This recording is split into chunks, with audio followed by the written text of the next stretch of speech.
invite you to this August program. Ladies and gentlemen, Ghana as a country embarked on the democratic process with the promulgation of the 1992 Constitution.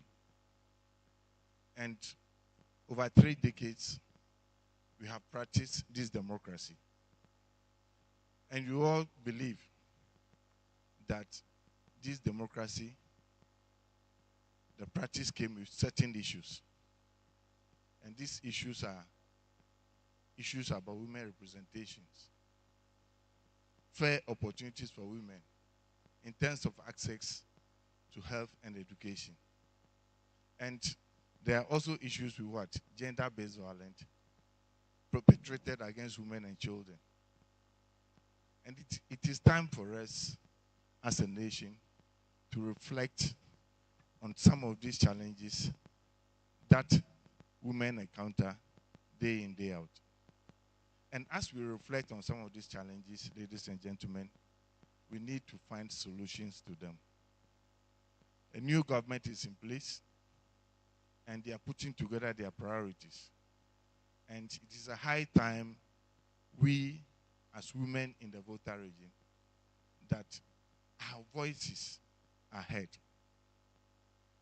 When I mean our voices are heard, we air out issues that confront us as women in the Volta region, issues that confront us as queen mothers, issues that confront us as students, issues that confront us as women in social work and so on and so forth. I believe when we highlight these issues and is packaged and made available to government, government will consider them in their development priorities. Ladies and gentlemen, please, as you are here this morning, I want to urge you that you speak loudly. Because this is a unique opportunity that has been presented to you. So you must make your voice heard so that at the end of the day, the real issues that confront you as women will be captured. We all know the dwindling numbers when it comes to women representation in politics. Why is it so? We all know the issues of what? Lack of economic empowerment for women. Why is this so? It is for you to tell us. CDD is here. CDD has made the opportunity available to you so that when you make or you bring these issues to the fore, they will be captured, solutions found to them, so that at the end of the day, when a woman is empowered, I believe the men will equally be empowered. On this note, ladies and gentlemen, I wish to welcome you to these deliberations, and I wish you fruitful deliberations. Thank you. Thank you, Director.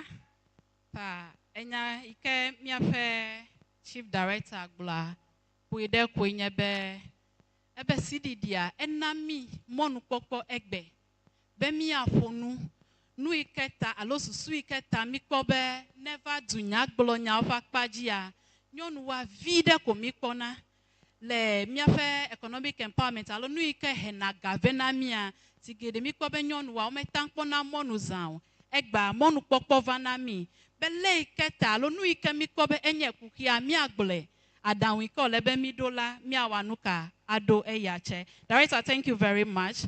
We now call on a representative from CDD-Ghana in person of Ms. Francisca Sapon Owusu.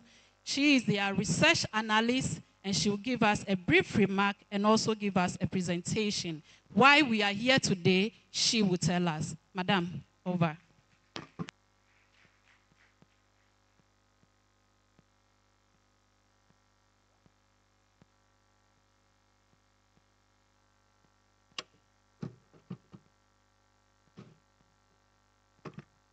Thank you very much, Ivy, and thank you so much, Director, for the wonderful welcome. So, as Ivy said, I'm Francisca. I work with CDD, and first of all, from management, staff, and everybody at CDD, we want to appreciate you for receiving us warmly. This is my first time in Ho, and the reception has been very good. So thank you, first of all. To the Queen Mothers, to the people from Assembly, honorable members, chief directors who are here with us, we want to say thank you once again for making time to join us today. So the reason we are here today is to take citizens' expectations of the government. So we inaugurated a new government this year, and we are trying to take expectations of the citizens so that it feeds into the work the government is doing. That is why we are here predominantly. I'm praying the conversations today, as director said, would be as honest as possible. I'm praying everyone shares what they actually need of the government and how best we can improve governance and democratic outcomes within this country. So with that said, I will start my presentation on why we are here today. Yes.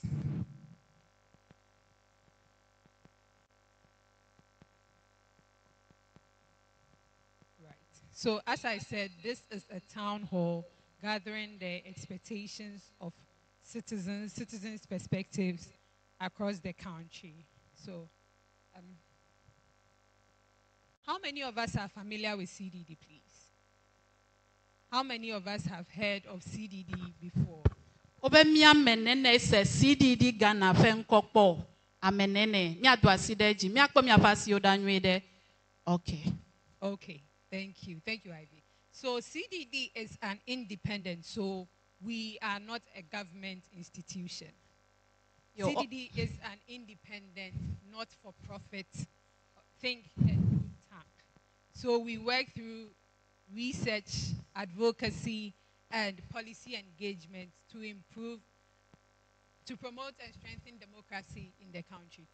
Obe CDD a yonye dokuisi habobo yomele jidudu deketel yonto ele yodokwesi yo wana do to nugome kukuome afonu de amonu wado jidudu ogbo.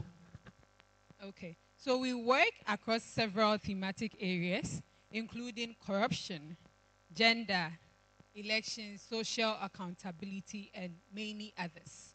So we try to conduct research within these spaces, and using that research, we undertake advocacy and policy engagement to ensure that democracy and democratic outcomes are improved within the country.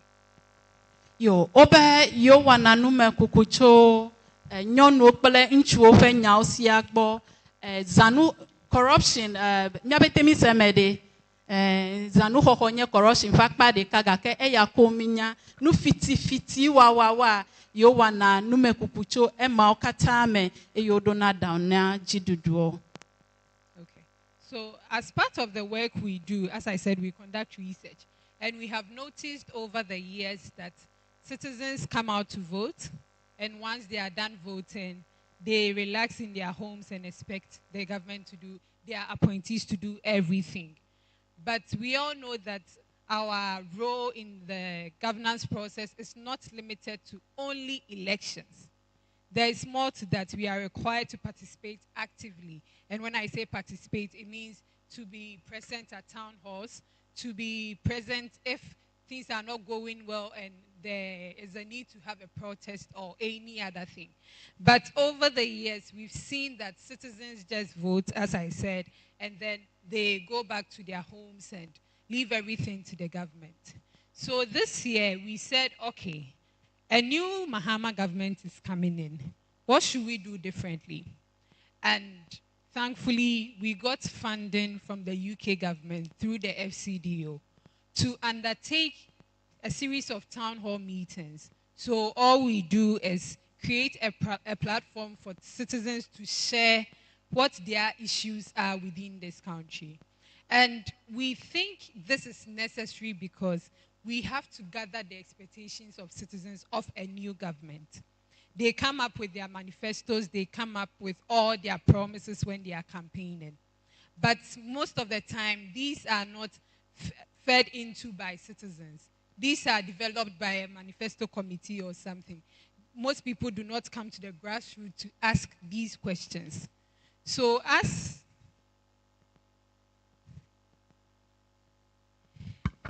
nenye be mieda ko abe dukɔme viwo ene la, mieva nɔ anyi da asi edɔm na ame yiwo ke mietsia be woawo ɖeɖe no yi ko no va wɔe, ale be enu yi ke dze wo nua eya ye wo wɔna. Gake le ƒe ya ma mi ma dzi be enu no gayi nenema o. Ɖe susu ma ta la, eyi ke mietsia dukplɔla yeye kple eƒe ŋutimewoa, miedzi be mia anɔ anyi kpli wo aɖo dze kpakpli wo. Bena enu yiwo ke wolé ɖe woƒe agbalẽ dzi be yewoawɔa, nenem ƒe ŋumawo la miakpɔ gbɔ be eyawo wɔ be wòakpe ɖe dukɔmeviwo nu. Ta nenem ƒe kpekpeɖeŋu ya la, enye ega ƒe alɔdodo yi ke ne tso UK dziɖuɖua gbɔ. okay, so as we are doing this, our aim is just a single thing.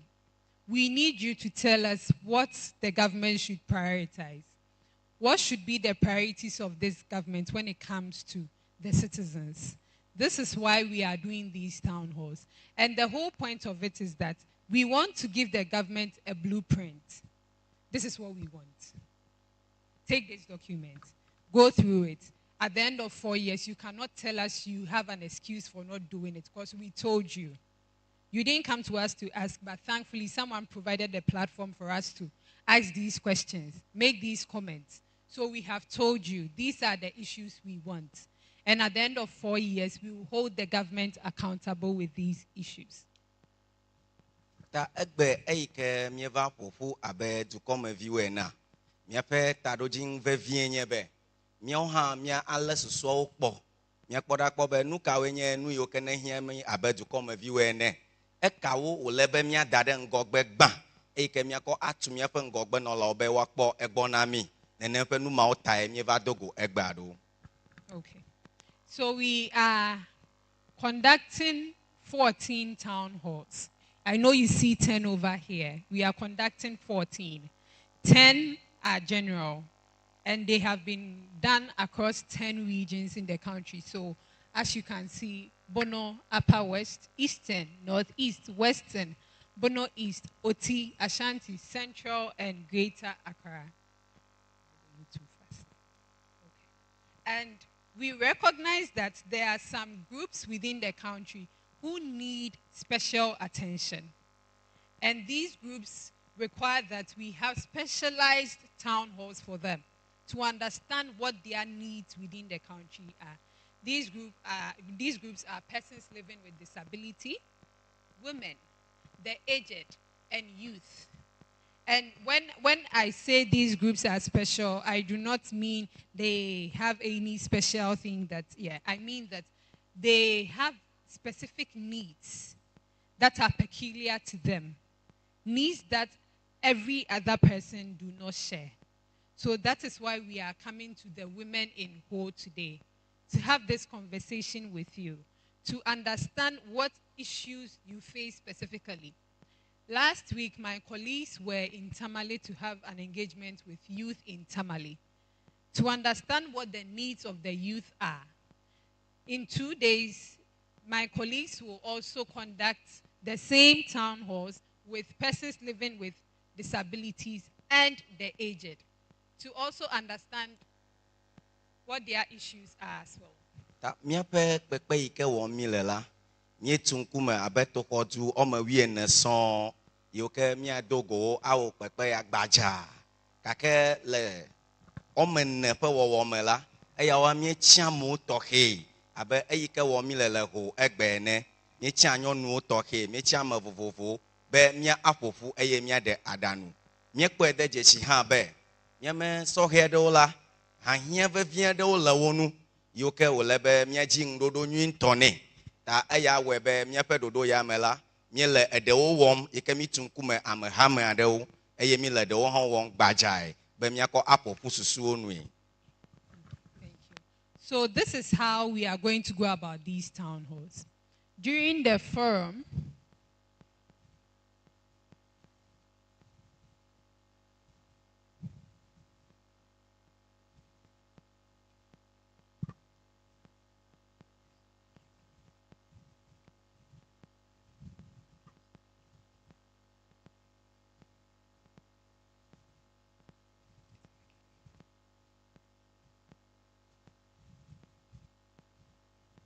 Okay, so during the forum, this is what we are going to do.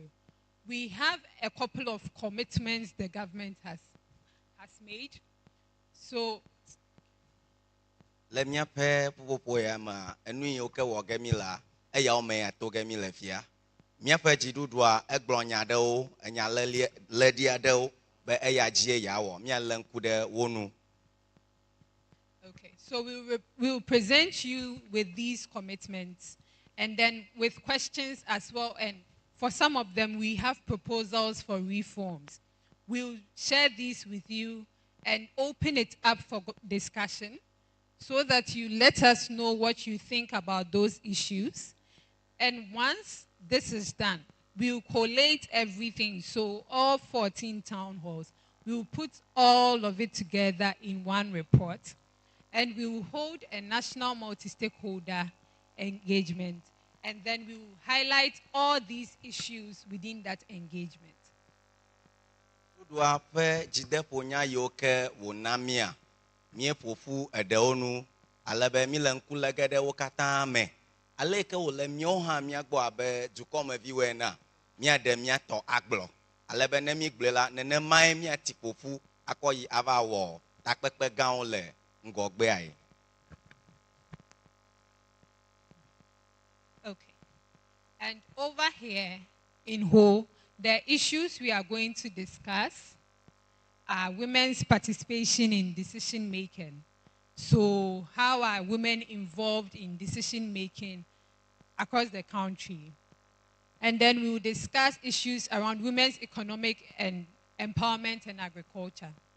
Because we need to, if women are going to be able to participate in any way, they have to be financially secure. So women's economic empowerment and agriculture.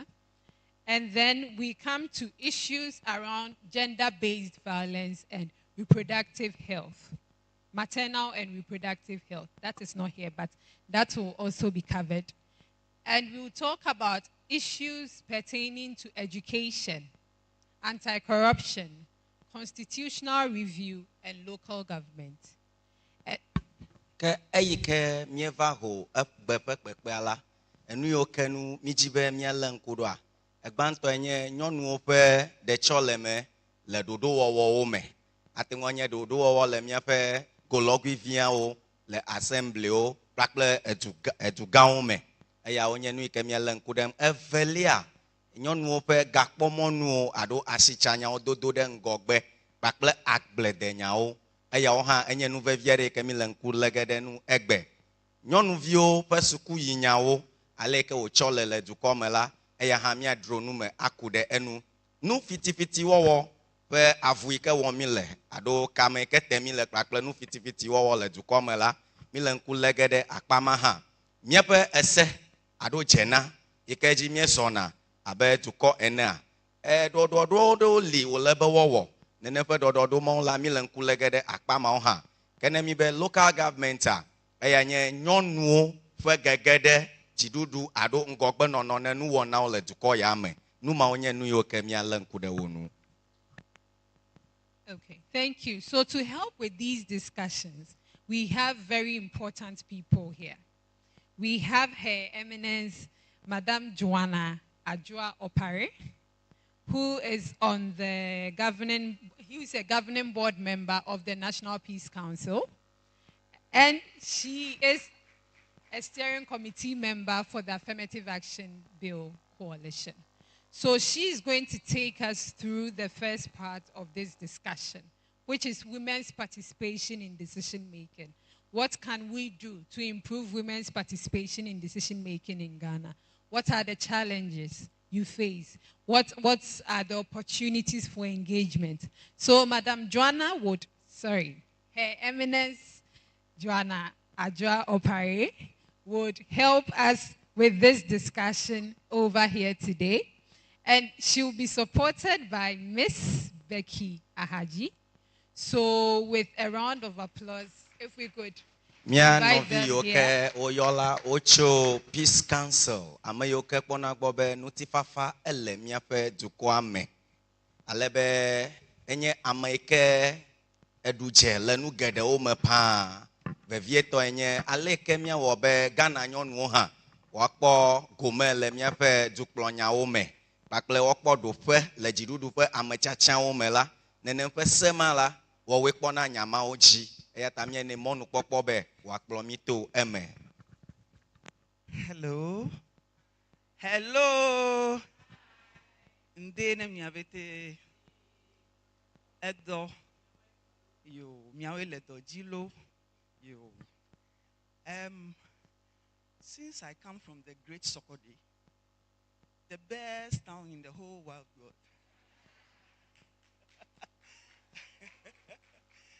Majaraba mix bebe play bube. Although my Sokode menogen didi. E Georgie ne mi nto be nde ade. Mi ba do mi anto mi anovio do me. Be mi adwa down. So no gede hu. Eke Georgina mo bete nyebe. Bato enye yon wo benya.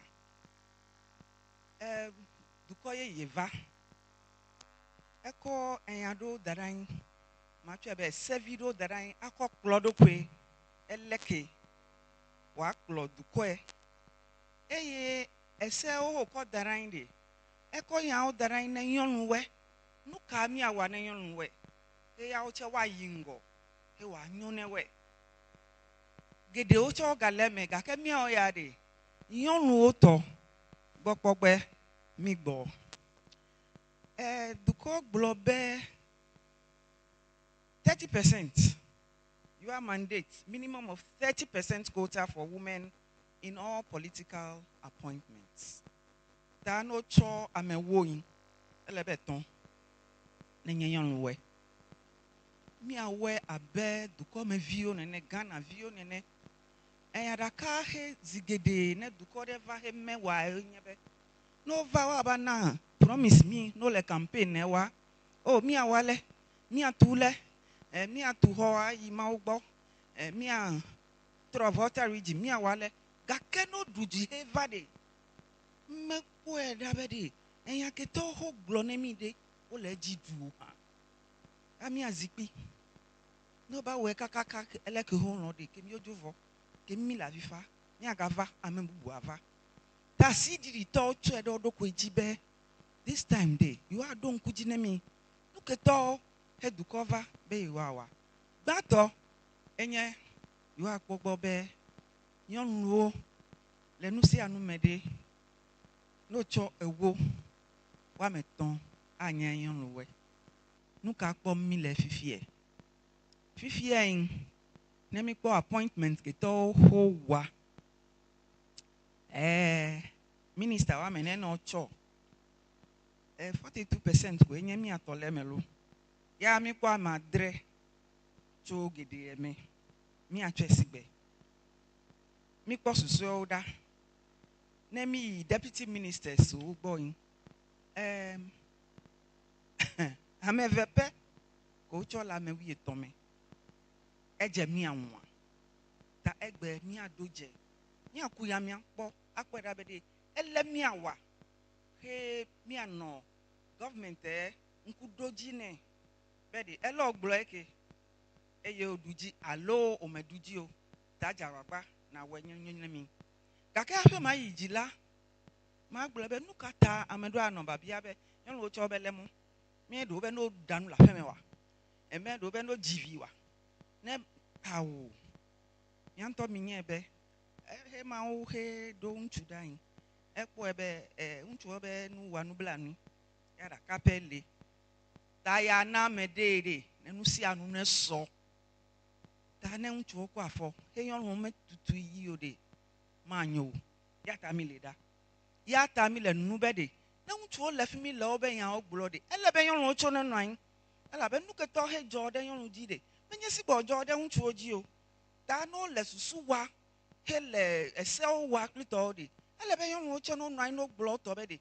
me ji ye vigigben ele onu eketa no le se wa wele na ma ga ku le vigigi me o na mi le hospital today ya gbogbo be de mi ko te fe dara na me ye vigigbe de ma ga mran gba o enya o abesi gbe ne ntu o to me le si bo ele abe ntu o ma ji avi o me fo aha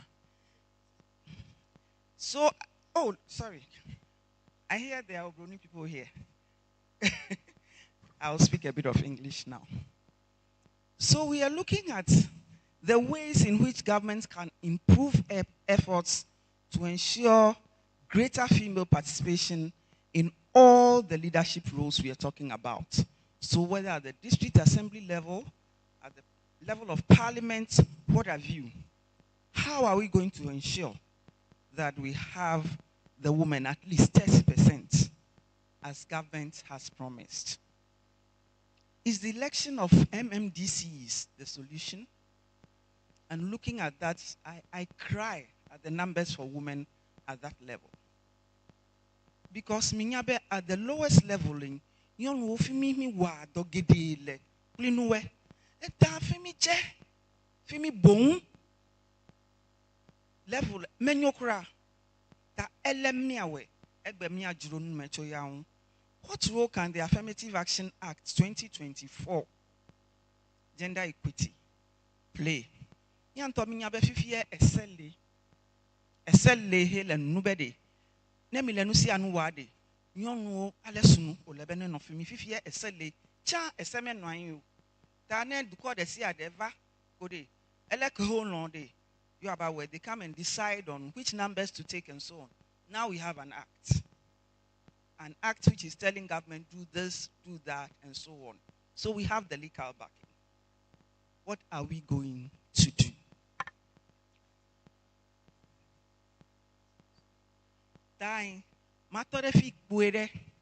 Question, in what ways can the government improve efforts to ensure greater female participation in these leadership roles? Minu parliament, minu ministers, play appointment, and then is the election of MMDCs the solution? And then what role can the Affirmative Action Act gender equity law play? Melefikuli Novinya Swedaka, Yanya coordinator for the Affirmative Action Coalition. Hemi no edowa bemi bobobe wa seke mide. Mi we kaka mi jego mecho 2011. Mi kwefunto. Edo cabinet topic. Ela beme nongo chami no wafi.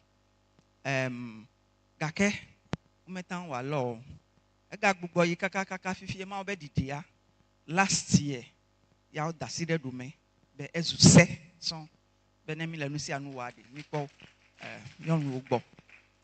Ya time eseke mi le fifie novinye evinye eja oba towe eno gomeno coordination plito we eseke mi va tanende le hemi dibe mi abiacho eseke mi hunde mini bible eke le filele na Affirmative Action na me abe novinye o che me lo po le fi Dr. Adela le fi me ko goodwill che le fi ne mi kwere mi ahun ne mi se ese gome ne me se me nwie do yin ne mi be mi dafo chonwin adefu tai ne ndele mi asi mi dibe mi abia question wa meton 3 number 1 Yo. Mekumia ko question la deka ta mama agato emenami. The first question la nyabetemi awa mia first submission, then we move to the second one. So mama, please, the first question once again. In what ways can the government improve efforts to ensure greater female participation in these leadership roles? That is when it comes to ministers, Council of State, all the levels. Yeah, any question, Banto? Mile nkulem denu be amoka oji jidudu atengwa to ike awebe miape nyonu ha watengwa kpogome le dukplo nyawo pe akpajio ado yoyo dade do pe akpajio. Yeah. Me kwa sida kalefi, me kwa velia. Me Kuyombe IVMFA Adiko, Assembly Member for Tanyigba Electoral Area. Babiak Bantoa. There should be a quota system. If there is a quota system, it will be backed by law. With that one, nobody can do anything about it. The 30% must be given to women. So if we have the quota system, it will help us. Thank you. Thank you. Thank you, Honorable. My name is Felicia Gato. Okay. I'm a graduate physician assistant from the University of Health and Allied Sciences, and I'm here on the ticket of Smart Hub. So with the question on board, I would like to ask some questions before I answer, which is, I know with this appointment, it comes with qualifications. So to be a minister, there are certain qualifications. And I know some of them come with political affiliations, and that is what to give you the chance to be in a certain kind of position. So my question is it that we don't have women who qualify for such positions? That's the question. If no, then I think the women empowerment agencies and then the government should focus on helping women reach those levels so that they can also qualify for such positions. If the matter is there are women who qualify but the government is refusing to appoint them, then I think since the affirmative action bill has been passed, we can legally pursue that to make sure that women, the 30% that has been said by the government and then the subsequent ones to come will actually be done. Thank you very much. Thank you.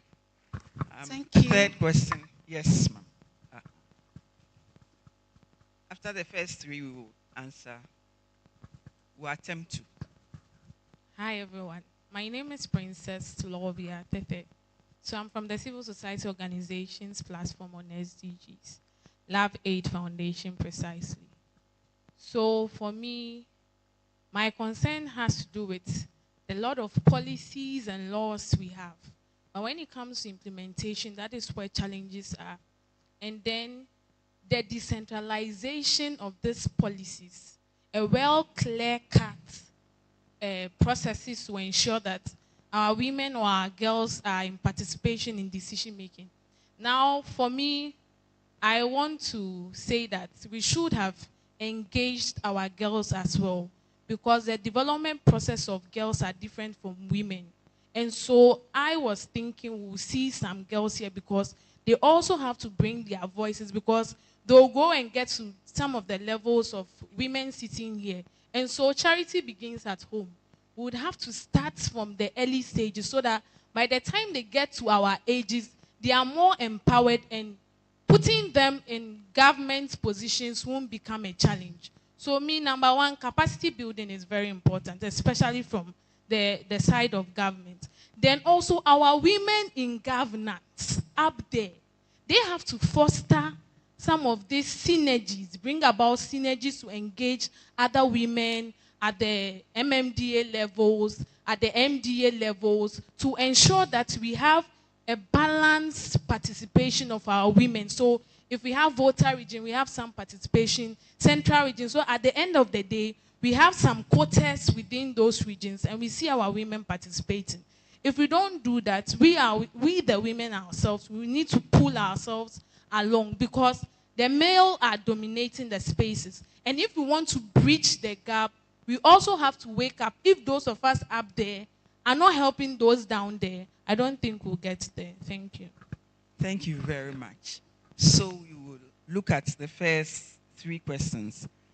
As I said, I see my wonderful sisters here, and I'm sure they'll also chip in. But you can see I'm here with she's my daughter. She's the age of my last one is older. But she's a strong Gen Z, and coordinating the whole affirmative action bill, it's not been easy. So I'll hand over to her to handle most of the questions, then we box on. Thank you very much. Thank you. Good morning, everyone. Good morning. So to the first comment, you were saying that if we had a quota system that is backed by law, mandating the 30%, you think that will work. So the quota system is the Affirmative Action Act. Okay, so when you look at the Affirmative Action Act, it's a law. It says that from now from 2024 to 2026, for all appointments by the president, there should be at least 30%. So if he's selecting maybe 10 people for ambassadorial positions, 3 of them should be women. Now it is a law. But like our sister rightly said, you have a law. It means the women have a right to be in these spaces. But if we do not advocate and call the government, okay, call the duty bearers to order and say, you are not following what the law says, the law will be there nicely and we will not have a voice. So that's what the coalition is doing. That's why we are engaging you today, to also let you know that there is a quota system backed by law. But you are on the ground. And we know, like you said, there are political affiliations and all of that.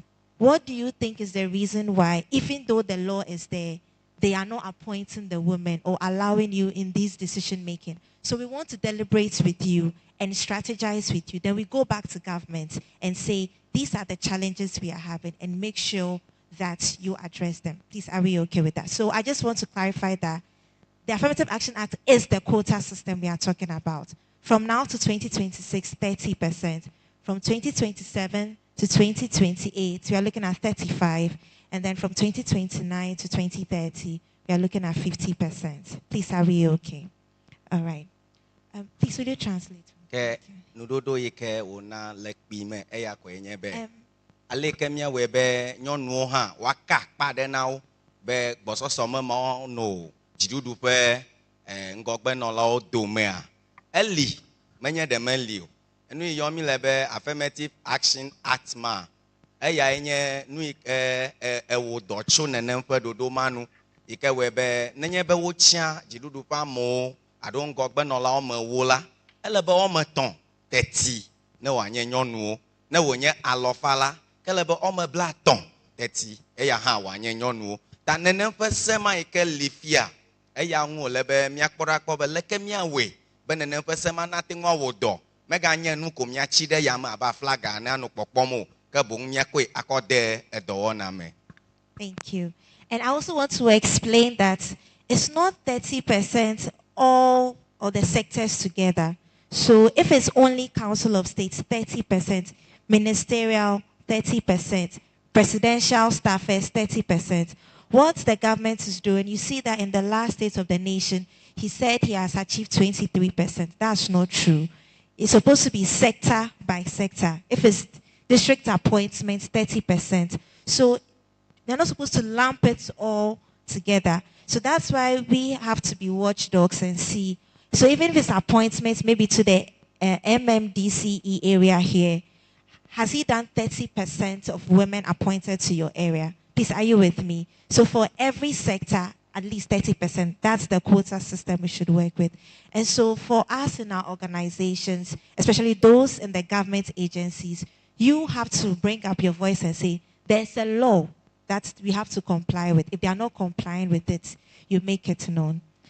La eton de alofa pe mama jipe nyaike gblomie menye be le dukɔ me katã godoko mi be o nyɔnuwo ɔme yawo li wo de bla atɔmawo awu nenye be mi ge ɖe dɔwɔƒe gobiwo ɖeka yi la miedzi be 30% alo bla atɔ ɖe alɔfa dzi ma la miekpɔe le dɔwɔƒewo ƒe akpa si akpa abe ne mi ge ɖe gender afi ma godzi ele be miakpɔ ta nɛ nenye be mi gage ɖe akpa bubu hã parliament hã la miakpɔ ta nɛ le afi ma godzi ta mi le ewɔm be akpa si akpa yi ke dziɖuɖu alɔdzewo katã dzi wòwɔna dɔ toa nyɔnuwo ƒe gbɔsɔsɔ le afi ma la ne me de ɖeke oa ne de bla atɔ̃ ɖe alɔfa dzi. Akpa ŋutiama kɔ vie ɖe kpe. Fifie woɖa amewo ɖe MMCs kple tɔwo. Míawoe he mi le lower level fifie tɔwoe. Míawoe ate kpli nu ƒo. Ate kpli nu be ɖe ele wo nue ke ese va gake yi omeɖu dzi o. Ameketɔwo na mi mesugbɔ. Ta mɔ ka nu miato. Strategies kawo miakɔ lian fifie. Ano nu be mia mamawo le fi. Nyɔnu tsitsiwo le fi. Ele miawa. Ano minye nuwo ɖo le ɖe. we do it behind the scenes. Abe, excuse me, peace council neneng. We do a lot of work behind the scenes. Fafa never. Ela bede o mata anu bede. Ejirenu lefe la mo amevedo mede. Na unya phone kula kako kemi ba chat media to be nkume. Me phone ne Dr. Della Chokeba yilo. Ebelele me wesibo. That by now they be me take a down do pre strategies do be le volta. Yolo nene yi. Ela wafe. Amio le mi asia.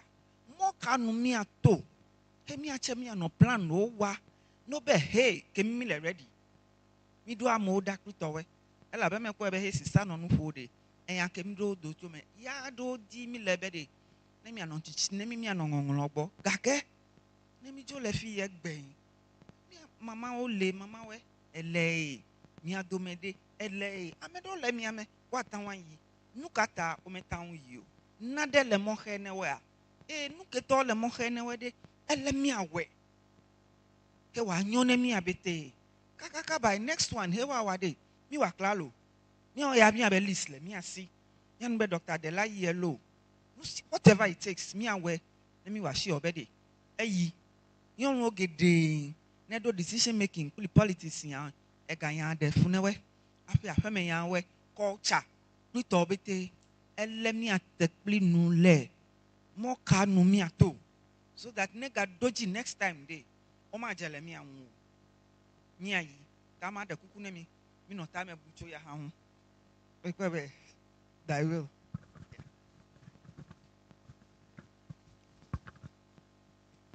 Medekuku be mia awakpake awunu le minute wi atomegbe ta mia awek plak akpe. Yo, thank you very much, Mama Joanna, and thank you for hosting this very important forum. For me, it's a very, very timely forum. One, I would like to build on from where Lovia left. The law has come. The law has stated how it should be implemented. And unfortunately, the steering committee has to spearhead it. So for me now, the most important thing is, how can we as women organizations begin to lobby, advocate with the Minister of Gender so that we immediately establish the committee, and then the committee can be the one to be on the toes of government. Until then, or before then, we still have a few appointments. We know the ministerial, we didn't do well. Deputy ministerial, we didn't do well. SO is, at least we've done better in those spaces. And then staffers, we've done better. But the districts, for the Volta region currently, we have a big problem. Last 2 weeks, our women presented a full petition. And a lot of these things we are talking about are in there. One, at the district levels, we realize that the numbers are very low. Some one woman out of 39, 35, 32. And we have an opportunity for women to be appointed as government appointees. As queen mothers, I'm happy a lot of our queen mothers are here. We should begin to lobby at the local level that where we have one, at least if we are appointing, we don't look at 30%. We look at 40, 50%, so that at least the 0% is balanced. When you go to Akachi North, it is 0. Adakulu, it is 0. We have about 4 districts that are 0 women. And so in this district, how can our regional Queen Mothers associations come up and lobby with the appointment authorities to ensure that the appointees are many? Now, the second one is our MMDCs. They have also not yet been appointed. Some of us have seen lists in the system. And we've seen that at least there are about 4 assemblies who have shortlisted women. There are about 14 or 13 who don't have any women shortlisted. How do we begin to advocate that at least these 4 that women have been shortlisted, we get women appointed there? Then we will be able to build that solid support system. And then, when it comes to the elected assembly members, it is important, as she said, that we begin to engage with the political parties, because that is where the elections start. So even as we look towards 2028, how do we begin to strategize, get women in there, showing their faces and working, so that when it comes to the parliamentary elections, we don't see what we have seen last year, because the Volta region, currently our women numbers have reduced to 2 out of 18. So from 4 women in the past, we have just 2. And so we need to begin to build our capacities so that when it comes to the time for contest, we can get ourselves in there and increase the numbers. And so I would like to drop my comments here as we move on. Thank you, Madam. Thank you very much, Mama Joan. Good to see you again. Always looking young and fresh. So just to add on to all that we are saying, one question I would want to ask is, how willing are we, when given the opportunity, to want to take the mantle of leadership? Nyanyon wontore miele klalo benenye be amade dejesi mi be yakodo da sinamide mi ahwea nemile klalo be mi ahwela eyanye gomedokwe gaka zigede nenye be okonya ya otumi amebe nyanyima to aholo aalo vovon akpe vovon kple keke mi ape system ole nu fo kple towe ewe be juju pakple mi ape nyagbewo adagana enchome samede mi no nyade wa nyade dodo a tu vie china be ntu etu ape enya nyekle mi heavy de aka china ba dagana do amede china ba dagana do le nyami ta akoba mi afa nyagbedo pakple susu do ewe be nyonu a mi le mi adoko mimi ta nyeme kadeji be totoro ihe avanye be mi anyonu onto mi ano klalo chebe nenye ba ma de dejesi mutete hele hu e o mi asi obe na ba me gagbe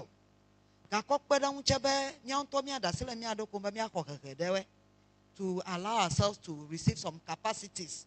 I think the capacities will help us to strengthen our abilities and take away the fear that comes with all the environment that we live in. So we have a lot to do. Mama when me jole fiade. Nyala dejesi mi aba tu popo o kwakle du me fi ke to kan tetele osi.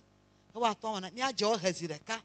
Akpoda be monu popo ka mi akpo popo onu adi ameketo ha fianu aba fianu we.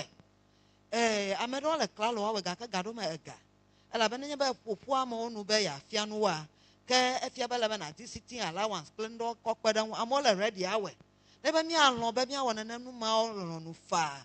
Be amu atova we. Ebe uma adwagba alo abia na neke chosi anya wonami ta monu popo a elemia mama okle dudu no la o se be mi atoa ademo create that forum ana be monu popo ma na be mi adu na vi onyonu o de wa aga se no ogoma a ke mi atoa we wanyo monu popo le ekede is from 2024 to 2026 medal kaka from 2027 Gako yechede ya che quota gale ta every year la quota le ta never get 30% as at now 2024 ke 2025 2026 ode by 2027 to 2029 de mi aton get quota ta do akpaga to ale mi asime pakwele ke mi aton adum se mi anono ta edola ngona mi ya onto mi atan akpe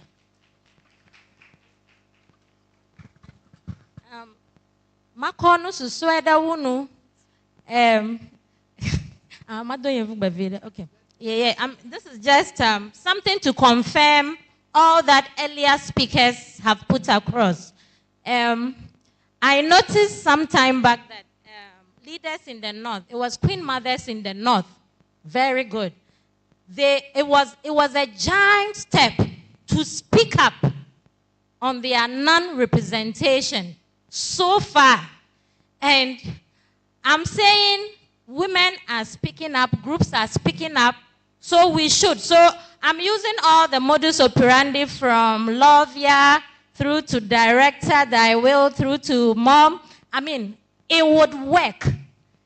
Why I'm saying it would work is I'm just giving a single example. The recent security appointments was quite interesting. And you realized it wasn't only women, but men were trying to put across the fact that it was like 50-50 sort of. That's progress. If we were sitting down, keeping quiet, nothing would have happened. So something is actually at work, and we have to do more of the lobbying, political party, just as Auntie said, we have to do that.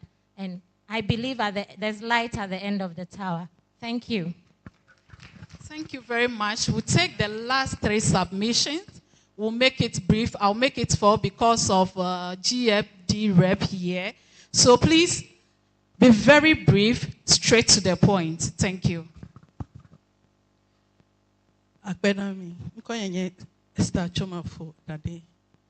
Mele Christian Council representing. Mele kuku le enya kopito blofifia. Obenu kamia wo bemi atwa ananyo no wano wayingo.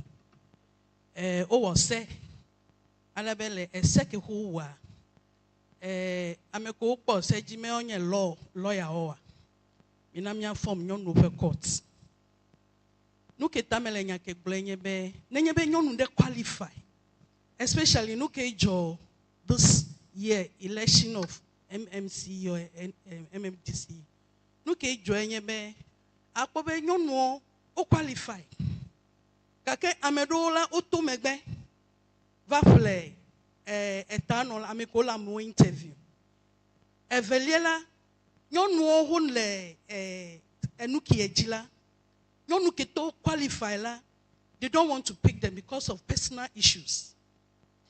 Eyata nenyebe mi wo mi kpo nyonu pe court ke mi lady nenyebe enyade yiji sigbele fumala, that person can raise that issue.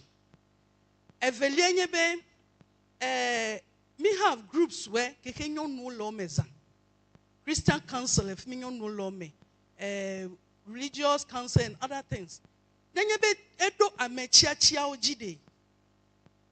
Me ko other for the government be mega wenenye party members so ko no of new no achia me o no de nyonu efe eke acho other group keke menye party member into the ka anye party member nyonu to other group, young ones, so one no panel. Mere kadeji benemi wesi bede. America ma to no make bebe menye party member keke party jibe party mele party me jibe ma yingota no wa contact and me change that enukela anabe amioche de o ma chia ko wanye party member also. Amede atwa fide agerema beleke mi gloma maoto nyonu group so lezan wa do amodo dabe wa cha wano efimita enya veke gbomele nemi ten wode gia to me makare jibela ne nyonu fe do fe wo avala watu ayingo le nuke opeteme akpe yo akpe ta honorable awe na mi populede Akpedemon popota mejibe mako akoyide new sister Tojia kude MMDC's election yao. I was part of the aspirants. My sister here was part of it. Mianyo no abe miame eton. Menyebe vovo mevo now. Nyon se do minyo. we have the qualifications too, more than some of the men that were picked. Nuka Evajo. In my case, no committee had personal issues with me because during the campaign, I was so vibrant and I was all over and I was posing a threat to her. The committee, vetting committee ever meet, Benno was selectioner. I was selected. This woman said no. Bedek. Nenye benye maila ke amebububo ne ikenyenyono. Met the crowd. Calls were coming from Accra that my name should reach Accra for them. That realizing the threat to other people, obe ameke if you offer interest, MP pay interest, regional minister, regional chairman pay interest, so nobody was there to speak for me because pay interest. Meanwhile, the women can do the work and do it better. There should be a court system that will speak for the women.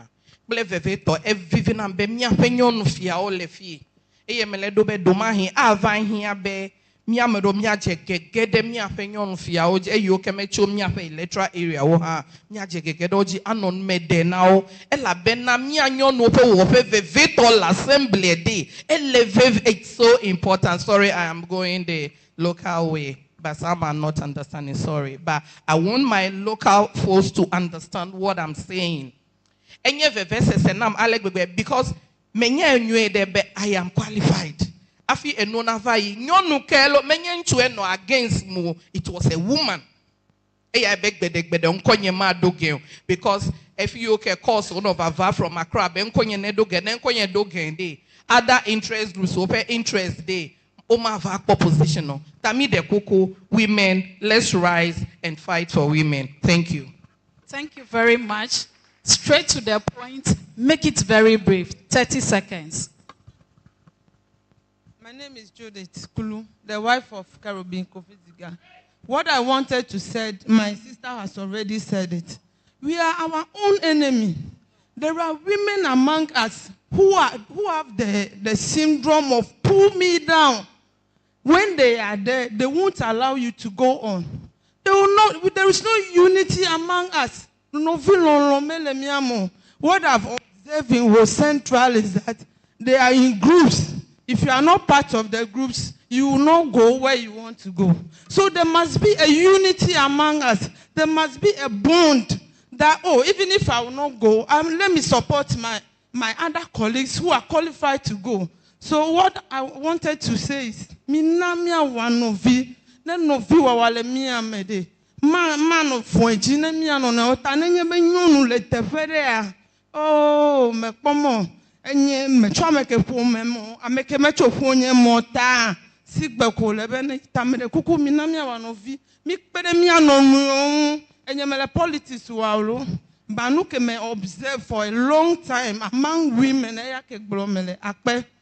Thank you very much, wife of my honorable assembly member. Joshua will take 20 seconds, then I'll give 40 seconds to Mama Eli because she's a woman.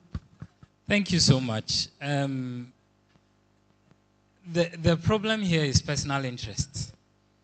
I listened to a member of parliament candidate being interviewed on radio. This was before the elections.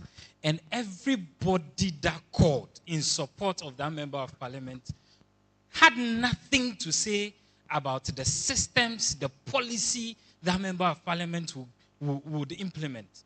All they will have to do is, as for this person, when you go to him, and you don't have anything, he will say, God will help us. And before you leave, he will give you something. So if you are not interested in electing people who will put down systems, who will create the systems to make sure that we will be represented, then this is the result. So it stems from how we elect our officials. Let us stop, he will give me something, so because of that, I will vote for him or her. And let us elect people who will implement systems. It is the systems that bring about change. Thank you. Thank you very much. Mama Eli, 40 seconds. Thank you so much. My name is Eli Kulu. I'm representing Ghana Federation of Disability Organization. Actually, a lot has been said already. I just want to liaise it with Honorable Ivy, what she said. But I realized that somebody just stood up and said something about how we are our own enemies. But the question is, when it comes to person with disability, ours is double agony. Why do I say so? Immediately, a person with disability has been nominated to take a position. Then discrimination started. I'm a matok bichemi kwa. Che mi beni okoya chekowe. Wawe diole ma diafida noa. A lot will be going on that will even discourage us already. Meanwhile, we have the qualification, we have the ability to do it, and most of the times when we want to do it, we do it and do it better. But the problem is the discrimination. Sometimes we can do it, but because of discrimination, most of the times always scare us back. That is why people do say that person with disability, they are just standing at the roadside to take money or to beg for alms. But to Fiakwa, it will not happen in Volta region again. So we are also fighting to get there. Thank you. Our incoming member of parliament, I said we'll do the session in 15 minutes. We have 16 minutes now. Our Queen mothers are here. A lot of references were made to them, and one wants to respond. Then I'll give the last chance to my honorable member, Honorable Mata, to conclude this session. So please, if you have any other question, submission, put it on paper for me. I'll come for it. Thank you. Thank you. Akpenami. Nkonyenye mama aji Queen Mother of Hodome. Ejoji nambe okpemi egbene nyonu ofe nkeke. Mia mo mi le mon pokpo keji kakea mi mekponu. Enwenye be mia wa be nyon fiawe nene a dume vide wa o mekpona mi de na nekemo. Eyi meke oyom be mavafia. Be yu amedeka vedobo pekpede wele. Elebe mi va senya. Emi ko ine mi afe du come everywhere. Akegede do taflache eyo kenwa o je yo nyeme. Le nyakpo ma mi ape nyakpo enye be enba bia le mi anyonu we me alegbegbe. Nye de kama nyo, nye de kama du. Ple zanu hoho la jame. Nenye be ochia me de bene ide assemblyman. Akpo be no vie va to ahaji. Ejo kpo imeke mi be mi dakone mi ape MP wa. MP titi tore pe gamede. Olebe magata wa yo. Alomi ti be me ga yo kakea. Eno zanji ga we ve epoho na mewe gidigidi. Envelope ke we mi hwa. Ava webe matawanu be ya dako against you. Ta elebe na dako. Ta made kuku be nono memia. Nemi jagbagba nemi tasi. Ple mia viki wo mele lono be no suronu no bobodo ku no suronu wa. Mia de kuku be no bobodo kwe. Veve non vio pe suku dedea. Ele veve de. Mi glona be nyonu pe sedo pe nye jodope. Fifi eme ganye sedo pe nye nyonu pe jodope o. Ele be mi ache mi wapa. Ne mi gede parliament be mi ape gologwe wa na kpongo gbe yi akpenami. Akpe mama ma anamonu pokpo susie honorable Mata. Awe nami le 10 seconds kume. Akpe enya osubozan kakama tuide me. Avele ke university agblene. I was part of the 3 women that went for vetting for the MC position. What happened? 3 of us were dropped because we are not their favorites. What do we have to do as women? You can fight, maybe within yourself together. But the question now is, who is your godfather? Who is there to talk on your behalf? Who is to hold you and send you to the higher authorities to put you in there? That is the question. When you come to local governance, there are a lot of women qualified to do the work. But like our mother said, the resources to push the person up is a problem. Recently, I approached one of my unit committee members to encourage her to take my position because I told her after 2 terms, I am not going again. She said no. She cannot do it. I'm still pushing her anyway. And I have said that where I'm living, I would make sure that a woman takes my place. And I'll make sure I do it. The woman who took over from me, I took over from, is also a woman. They mentioned the word, we are our own enemies. It's a fact. It's a fact. We are our own enemies. The insults, the lies, and things your own female member will peddle against you, will discourage you. But I think there's a way out. Among the men, they also peddle rumors. But they go through. How come when they are doing ours, we get discouraged and we don't go on? No matter what is happening, we have the men sense in all the homes, same as ours. So that we shouldn't think of what somebody is saying against me and will not move forward. I want to suggest that if you are looking for potential women who can take up positions, go to the churches, approach the women leaders in the churches. They know a lot of them. And in the communities, the assembly women are there. If you approach them, we can at least point to 1 or 2 that can do the work. So please, when you are doing the work, don't leave the women, the assembly members aside. Fall on us. And with that, we can get the women to do the work. Lastly, I want to suggest that during these times, there should be, from at least the gender ministry, they should be going around the communities and be looking for potential.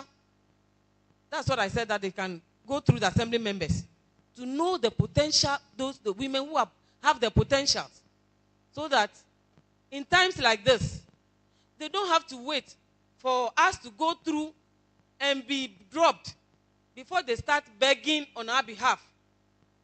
Once they know that you can do the work, they even start the lobbying before the process starts, so that at the end of the day, we will emerge winners. Thank you very much. Thank you very much, Honorable. We are not taking any submission at this moment. I'll give the opportunity to our facilitators to wrap up this session in 4 minutes. Thank you. Thank you all very much for your wonderful submissions. We are very grateful. I'll just touch on a few. Thank you for the strategies. We'll work with them. The one about the Gender Equity Committee being set up. Madam Daryl, you talked about that. So the coalition has been working with the ministry. In fact, when the act was passed last year, we even did the letters and everything together to meet some, but then change of government. So we have a new government. So we are working with them to make sure that the committee is up and running so that they can start implementing the act. About I'm so sorry to the 3 aspirants that were dropped. So what we met with NALAC last week. The coalition we met with NALAC, and the decision was that we would have to work with the Ministry of Local Government. That now, because of the acts, if they will come up with a policy that any list that is coming, even after the vetting, should at least include a woman.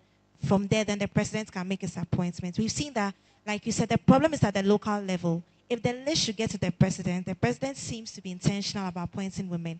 So we have to work from the local government to make sure that your names actually go up and you are appointed. So we are going to work with the ministry to make it a policy now for them that even the vetting committee, if they are selecting 3, at least 1 should be a woman. And that short listed of 3 goes up. So that's what we are going to work with. Also, there was a concern about the girl child. I don't have time to go into the act, but then even with education, there are strategies in that's going to make it very deliberate about our girl child education, making sure that they are in leadership positions right from secondary to tertiary, so that by the time they come up, they are well poised and well skilled to work in these spaces. And there was also another concern about, is it women? Okay, you talk about the women not working together. I'll leave that for you. Discrimination. I wanted to also highlight that one concern that came up was the discrimination we face, the abuse we face, the vilification, the sexual harassment, and all of that. So in the Act, when you look at Section 28, it makes it an offense. And I want us to be aware of that it makes it an offense. So if you see that there's any woman who is being abused or she's been discriminated or she was dropped based on her gender or any of the things you mentioned about, we can actually report to the police. We can actually take the perpetrators to court. And they can actually face fine or imprisonment of up to 1 year. So I want you to be aware so that if this is what is going on, even at the local government level, let them know that they can face the law and they can get prosecuted for that.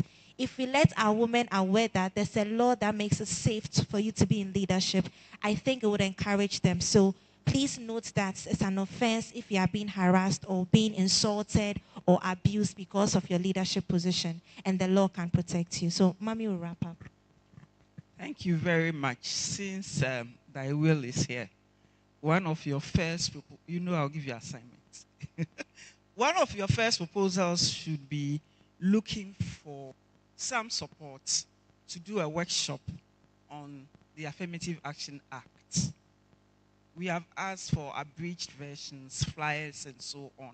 So it would be very good if you can do a quick proposal and then look for some funding and do some good training so that as we are little New Testament and we know everything in that document. So when you know your rights and where to move. Okay? Now to all of us. Mamaga, don't be discouraged. I've been doing gender work for over 30 years. So, I know it is not easy. And patriarchy has been entrenched.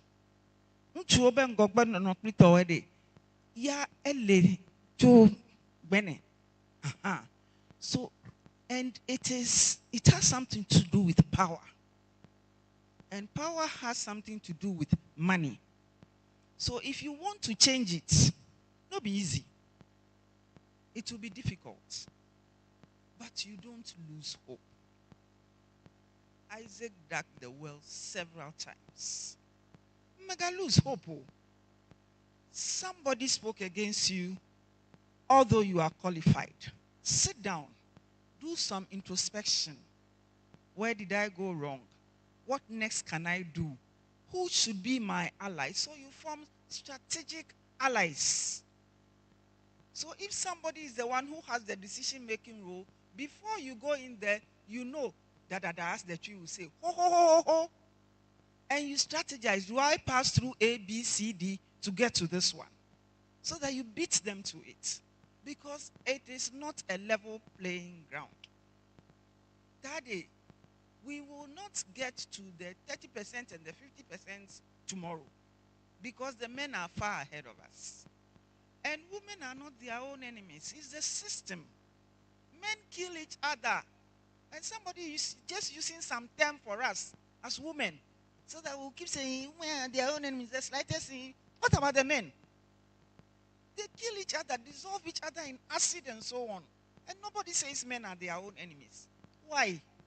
And we allow them to use such things for us, and then we go on. We are all human beings. The woman by her nature is very, should I say, petty. She looks into details. She looks at the tadi, gumesafi, corned beef, all. So we are like that. And therefore, it follows what we do. But that nature that God has given to us, is good for governance. The men are looking at the big, big things. We are looking at all the things that will make the big things work. That is why together we make it. So please don't lose hope. Mamaga, go on. Find strategies. Some of the women who don't want to come, is there an activity you can perform for them with the smallest of monies? You can do some projects. In my own place, I did some training for them long ago. Give loans, they didn't pay, and so on. That doesn't mean I've stopped doing gender work. Okay? So I want to encourage you before I sit down. Don't lose hope. And then one day when you get there, you can relate your story and help somebody with how you went. If you want to know more about all these gender issues and what it takes as a woman leader, call me one day and we will chat. Because with over 33 decades involved in this, I can tell you so much. God bless every woman here for what you're doing. Thank you very much. Thank you very much, Madam. We'll proceed and take our next presentation, and it will be on gender-based violence and reproductive health. And to do this for us is my own boss, for Global Action for Women Empowerment, Madam Rosemond Ewenam Atutonu. She will do it in 10 minutes. 10 minutes, Madam.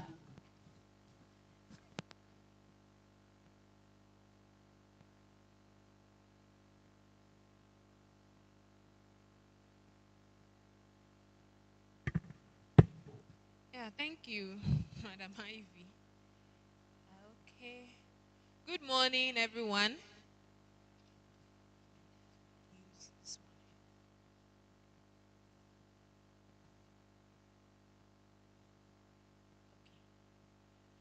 So, there are a lot of issues interrelating gender-based violence and women's participation in decision-making because it's a gender-based violence. Why are women not given the opportunity to participate? So let's look at what the current government has for us in their manifesto or in their current mandate. So they want to facilitate the establishment of 16 regional shelters, meaning one shelter, one region, to house all those who are survivors of gender-based violence. It could be a man, it could be a woman.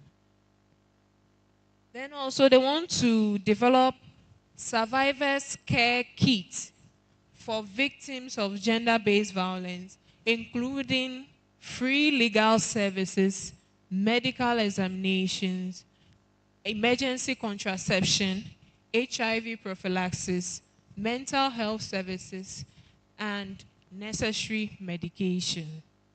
I take pride in this because I have a health background as well. So currently the HIV prophylaxis is for key population only. Men having sex with men, female sex workers, and those things. So now that it has been opened up, or the current government is proposing to open up the coverage area for HIV prophylaxis, those who can take them, I think it's a good thing for those who are survivors of gender-based violence to have access to this. And then the mental health care. It is a very serious thing. The post-traumatic stress that it comes with after being abused. How does a woman or the man reintegrate into the society? Is very, very important. Then also reviewing the Labor Act to mandate 4 months of paid maternity leave. And I think the paternity leave is also there. Yes. 2 weeks paternity leave. Yes, our men also need that break because most people nowadays, most of the men are also supporting, especially during delivery. What is that package for them? we understand they also need to support us. What if it's just the man and then the woman at home? What is the support that they need? I think the 4 months and then the 2 weeks paternity leave is a good thing. We may be advocating for more time. Then the free sanitary pad distribution. A lot of debate is going on. People are like, okay, how sustainable it is? But we'll get to the discussion. So we have some questions here. But before the question, we want to see what budget allocation has been made to achieve this. We have 292.4 million Ghana cedis allocated to commence the free sanitary pad distribution. Question is, how do we fund this? It's just an allocation. But how do we fund this? How do we get this 292.4 million Ghana cedis to fund this? So these are the questions we will have to respond to. Are these government policies adequate to mitigate gender-based violence and improve reproductive health or maternal health? Are these really going to satisfy all our needs? And then how do we measure that these interventions are truly measuring or are truly needed? Is this what we really need? Did they really consider our needs before? My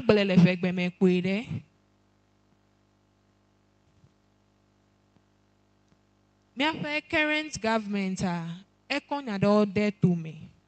Ban ebe ya to shelter. Alofike he ne abe amede o taflache o dogbo akpasesen alo enyade jo la feme esron alo esron chu alo sron yonu hwe la feme fika wa va mlon alo fika wa no he amede ne obene acho se de amienwu a fika wa mlon happy esecha no do wane yanye shelter ta jidudu obe ya to shelter this there miafe region this year de me deka le region this year de me habo be waka develop survivor care kit eleke he wa kole bena ameke we he maybe amede dogbo akpasesen ta flache minyabe dikana kudo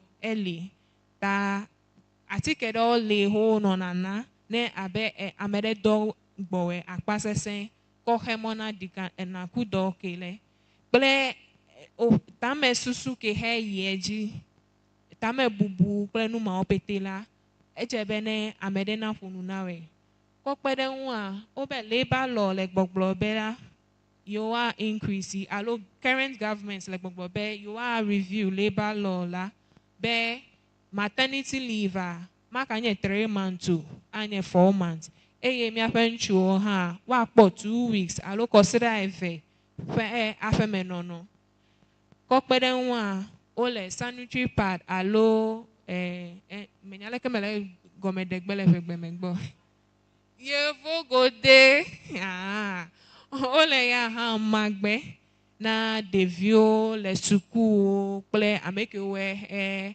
o matan a temple yevo gode kilo yami le babia be policy kilo we de nyatefere a tan pere miau mi afe han ke we le mi aside etan le pepere miau gba eye mi afe han we de upete ai kemia no le nkude gender based violence ude mi afe han upete kemia ogla enya le mi agbo mi ase mi afe nuko ape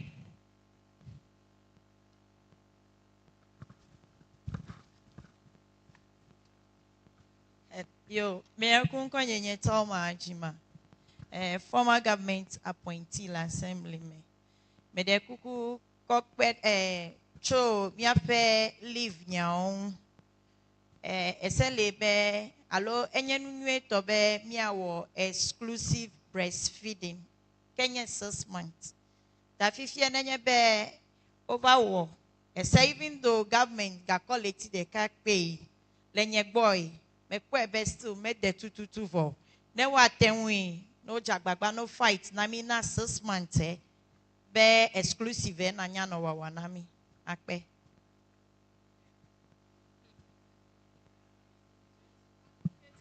6 months yo ape madon gogba ma kwechu megbe ta anti nyonyo. Thank you. I'm speaking for young urban women, Cosmos Innovation. Oglode, Mia Globe, Lenyatefeme, Ega economy 292 million Ghana cedi, my care. Miako Ama sanitary pad and Chokyo Lenyama. I know most of us were happy. Ella Bella no Quadema, Nemitan one we are there. Mia may yoke $1 coffee oma. Adak bagede le mia vioji. Minya bego do enlanami o le ome le mia fia de doga ke go do mia no de dugbo fi mia governor G. So that is a giant step. That will not deny that. So if it's able to cover that, I'm trying to tackle the other one, whether these interventions cover those who are actually needed. This is where monitoring has to come in. And we would have to employ our queen mothers to really help us on this. Because we would really struggle. Bemi and Nabe, this thing should go to more of our rural areas and target vulnerable communities, even in our big cities.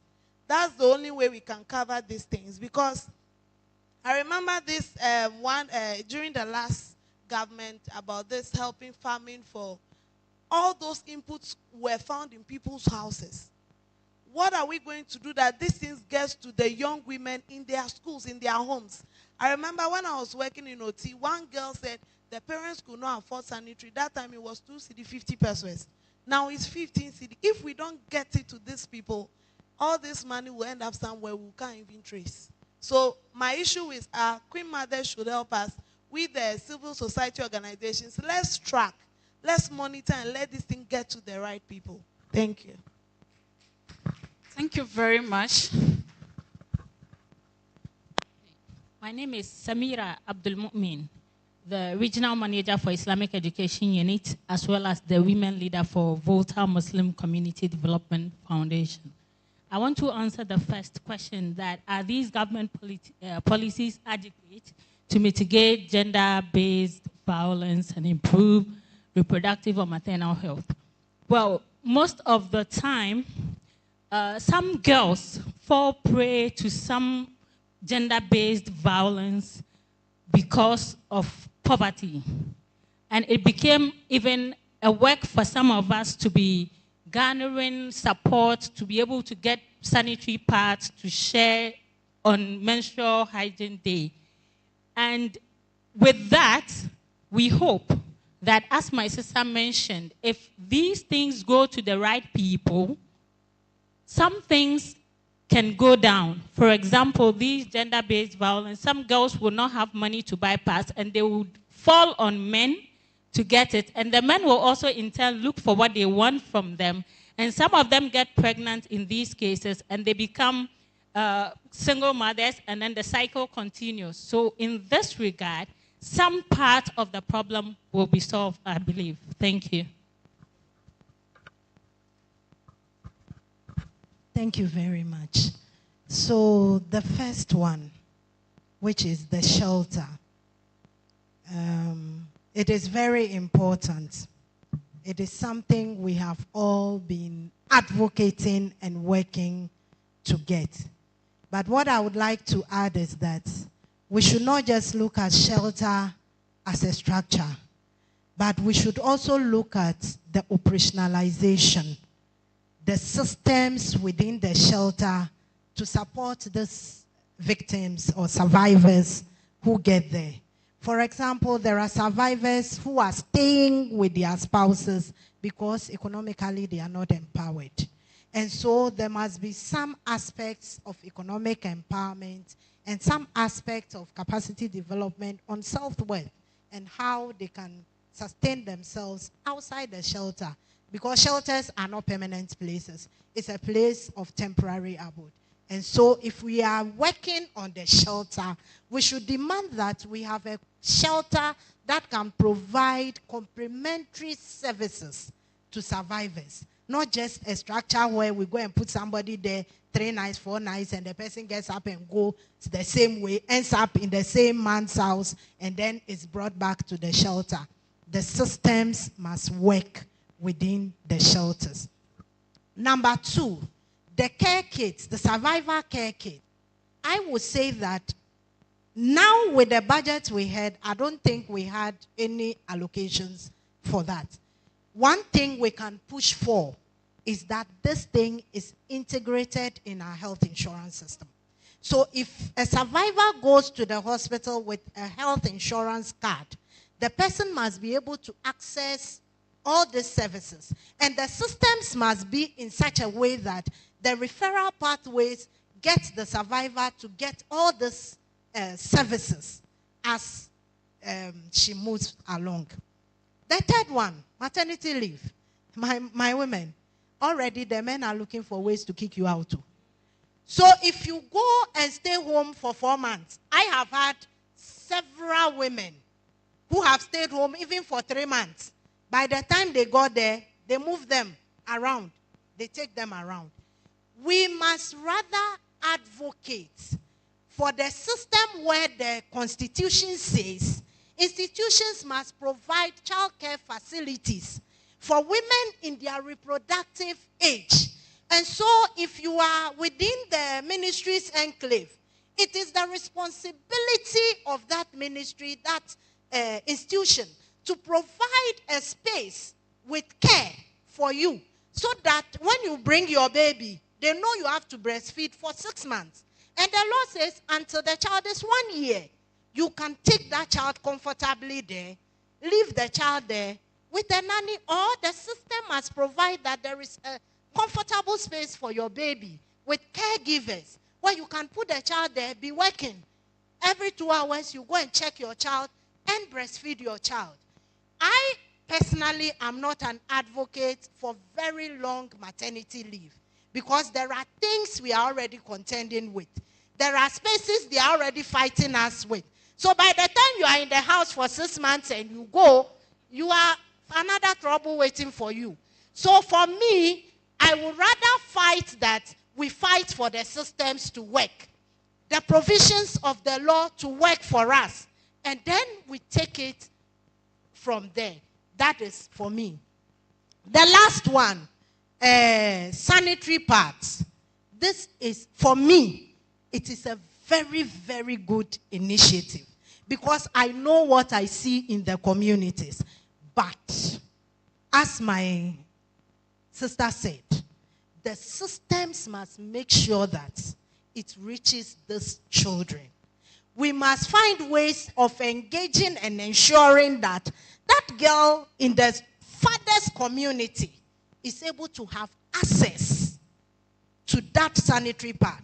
And it doesn't end up in the rooms of headmasters, doesn't end up in the rooms of girls' education officers, does not end up in the rooms of SHEP coordinators, or even coordinators who are elected to take care of these initiatives. We must all be the watchdog and watch keenly and make sure that the pad reaches that poor girl who needs it. So for me, these are my 3 or 4 comments on this particular issues. Thank you. Thank you, Madam. I can see a lot of hands up here. I'll give the opportunity to Mama. Mama, you do it for us in 30 seconds. I'll give everybody 30 seconds because we are here for a reason, and that reason must be achieved. So, Mama, 30 seconds. Medekuku Madovegbe. I'm Mamaga Nyakuwa Chimaponya from Soviet traditional area. Question Banto be policies ode is it enough be to solve or to reduce whatever women are facing alone. Yeah, obe deka for women cho. Nema udibe okomiko demekode akpe mia no yawo afi mia va poleke mia wo be waka yiji awu. And then the second one, how to ensure better interventions cover those who actually need it. Under normal circumstances, this should have been for the Queen Mothers. Do wajebe wanyobe ne wakpo Queen Mothers ole every traditional area, lo every town. Queen Mothers way onya amiewo le community se who the MPs and even more than the municipal or district chief executives were. And me personally, every year me wanna this sanitary pad donation na the view school view, and I don't even give it to the girl child education madams beno mao because but nenyen to me ye mafe kra one complain wo yo chenyo no viola yo si la fe me yo dear de beno but you ele don't want atefle na vioga ke our greediness ta.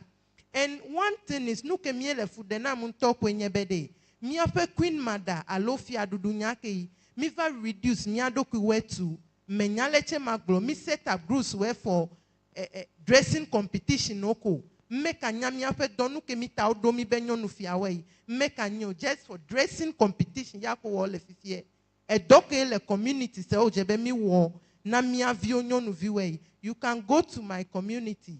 You ask every year. I try to do menstrual hygiene day, plenu ke mi sanitary pad and all that. Gaka me susio mele wo mete menyanu ka wo milio enye ma de kukune voice de lefi. As far as this sanitary part is concerned, they should forget about the MPs and the municipal and whatever chief executives. Ne no ponyo nufia we no ko dasina we ne nyo nufia no yisku ode no ko de vio no mana we ne wado ameyoko hie wado gbo akpenami. Akpena mama ma anamonu popo miano beautiful woman from Sokode to respond to that or add to what Mama says. Thank you very much. I want to talk about the shelters. Some years back, I had the opportunity to work on some evaluation thing with the ministry. Was it then Women and Children's Affairs, whichever? And I know shelters were supposed to be built, even in Volta region. My issue is about sustainability. Because I visited a lot of shelters. I went to the one in Accra that was donated. I think the venue was donated by the Christian Council also. I saw nice beds. I saw cooking utensils and everything. The place was set up. And later on, the stories I heard was another thing. And that thing was supported by the Netherlands Embassy. So when the IO was talking, I was just asking myself, what about the shelter that is supposed to be here? So it's not just about holding the government responsible for those number of shelters they say they are going to create, but for us to be thinking about how we will sustain these shelters. Because even for the few that are there, like that for the Ark Foundation and things, I don't want to tell her story. It is not easy. So when we get the facilities, we should also put in place sustainable measures that will sustain such facilities. A lot has been said about my Queen Mothers and so on. Yes, I pray Volta Queen Mothers will have their own strong association and be one. Let's bury our differences as women. Our differences are too many. So we cannot work with that. But let's look at what we are all interested in to make our people good and well, especially the girl child, so that we will move on. And then when you stretch your arms, you call some people you know, and we can also call somebody to call somebody to ensure that this and that is done for that person.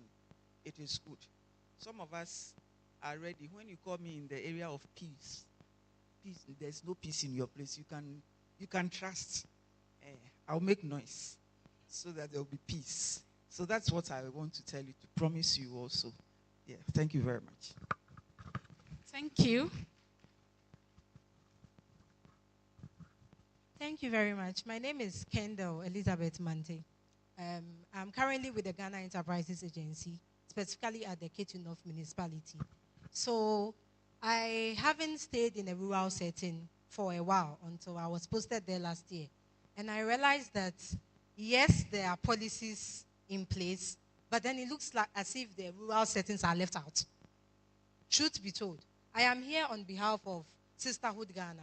And we were into this donation, girl child empowerment, and all that. So when the Speaker of Parliament visited Ho, Volta region last year, no, 2023, about the 30th anniversary issue, I was on the debate. I had this debate issue, and then we won for Volta region. One of the issues has been that we are neglecting the rural areas as if they are not part of taxpayers, as if they are not part of the Ghanaian society. But when you look at the statistics that are coming out, these are where the issues are. How many urban girls do you see having issues with teenage pregnancy or gender-based violence or not able to buy sanitary towel? It's always the rural communities. But then what happens? I was happy Madam Mawenyo touched on the issue of distribution. We saw what happened with school feeding program. Rice is in somebody's room. Oil is in somebody's house. How sure are we that the good ideas of this government will see the light of the day? I think what we should rather do is to advocate and call for volunteers, people who are willing to help us monitor and then do our evaluations for free. There are youths in Hoye, Lovia, Joshua and Co, Ivy and Vixen. We don't take money for doing these things. We do these things out of our own pockets. I think it's high time if we put them into zones. You are for zone A, zone B, zone C. Once in a while, help us visit these schools, find out if the sanitary parts are getting to them, find out if the government policies are, taking place. I deal with MSMEs, micro, small, medium enterprises at my place. So what I do is we are a business advisory center. They leave their community counselors, the social welfare, the gender-based offices, and then they will come. Madam, it's on your home. Madam, I have 3 children. My husband is not taking care of them. And you tell them it is the work of Asimesi. They will tell you, when you go and report, they don't do anything. There is 2 issues on my table right now that I'm liaising with the social welfare in my office to handle. And you can see that sometimes there are even no rooms for us to handle these issues. Because one of the issues, I was told that, okay, this doesn't really fall under social welfare. So I went to DOFSU. DOFSU also said, this doesn't really fall under DOFSU. So where does it fall under? Because she has been cohabitating with this man for 6 years. The man has been beating her. They have joined structures together. They have joined investment together. And now this man is asking the woman to leave. I have not married you. Now social welfare say it is not my part. DOFSU says it is not really my part because they are not married. And so whose part is it? So please, I think we should rather do more of the rural focusing than the urban. The urban, most of them are able to survive on their own. Thank you. The way she was speaking with passion, I can feel it. Madam, it is well. Yes. Mine is on how do we ensure that these interventions cover those who actually need them. Yes. That's why we have the assembly members. Assembly members, it's rather unfortunate people don't realize the work we do. Especially when you are a female assembly member. Mama, me de kuku na mi. Next assembly election day, mi jagba mi a jinyo no, ne mi a promote we no do assembly members so na mi. Ela bena nyon lo de mi a wenye e vino. Mi awe chofu de domi. Then to be menye ye to fu chain. E winyon loya e we chofu. Mi awe nya e vipe veve nyenye. E la bena mi awe se veve doeta. Mi assembly members ode. Mi awe do sokbo.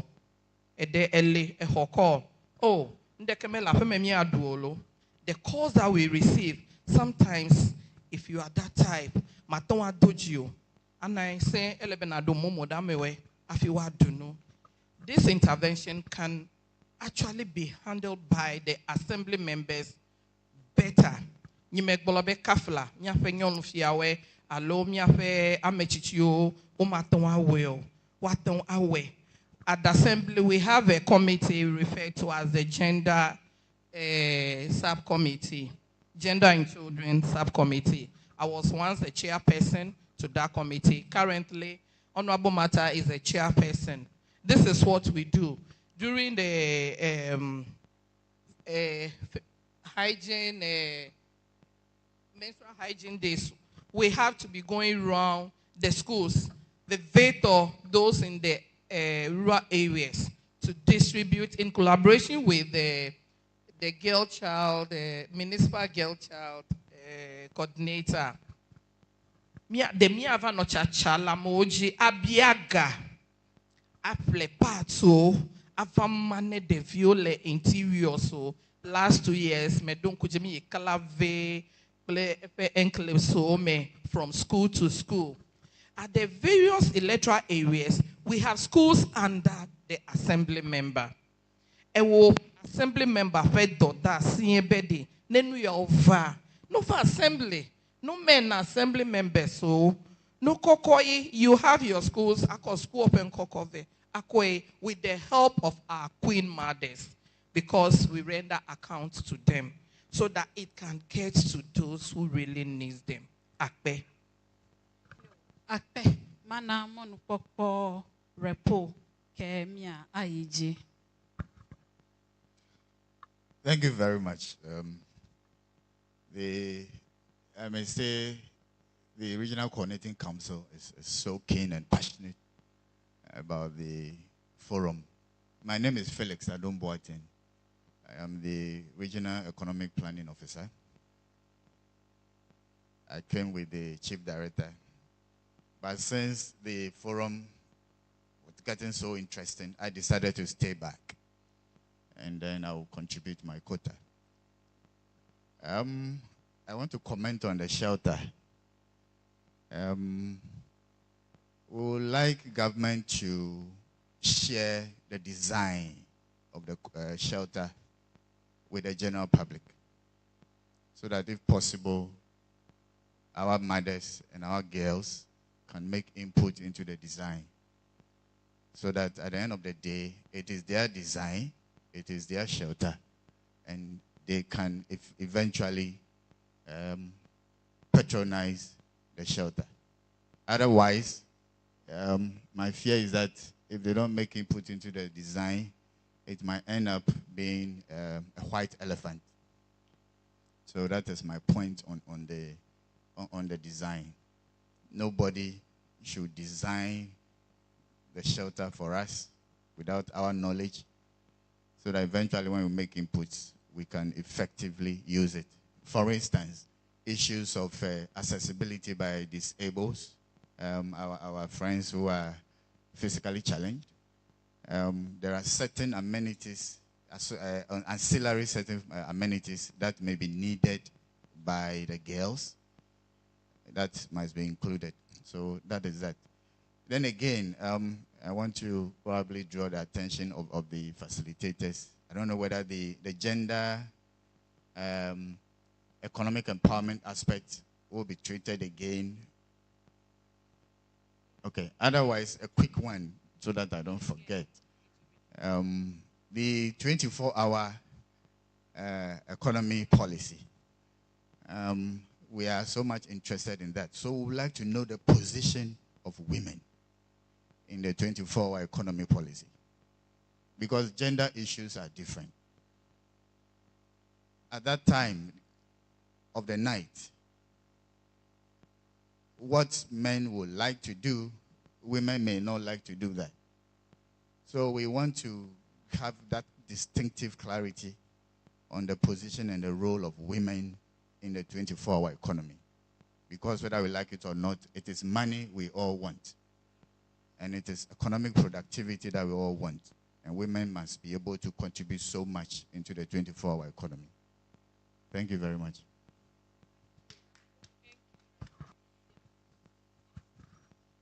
Hi, thank you very much. I'm back again. And I'm glad I have seen SRHR advocates here. Now, I want to talk about the sanitary pad, the distribution.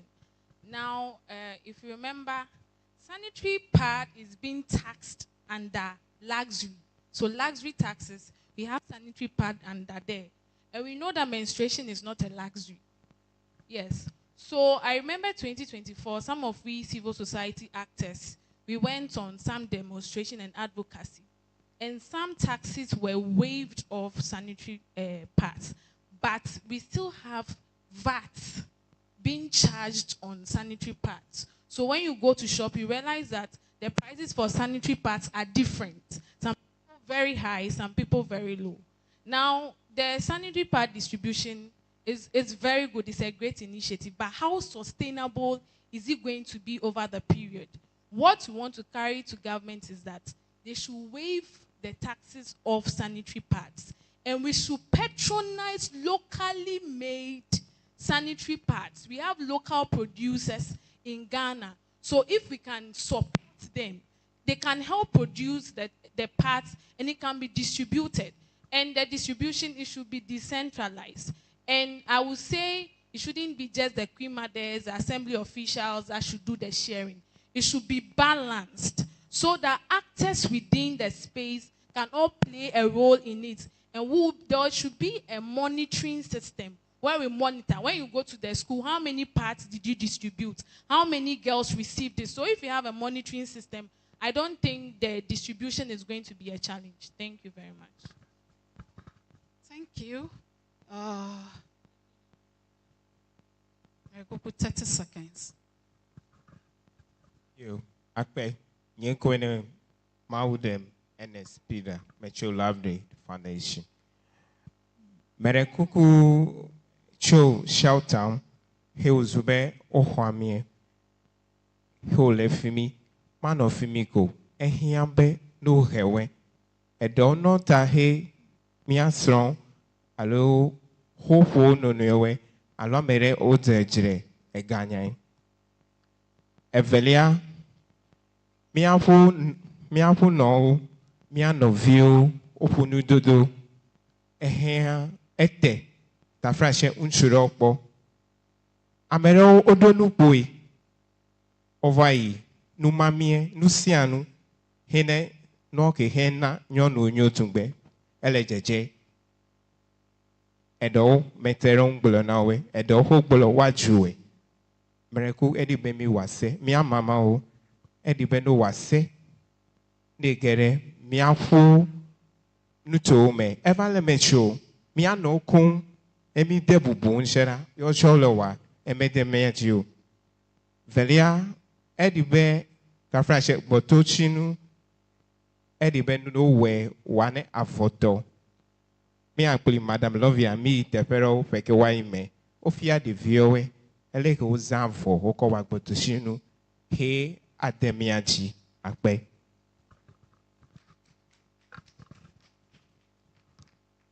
Okay, thank you. So I have one question about the distribution of sanitary towels.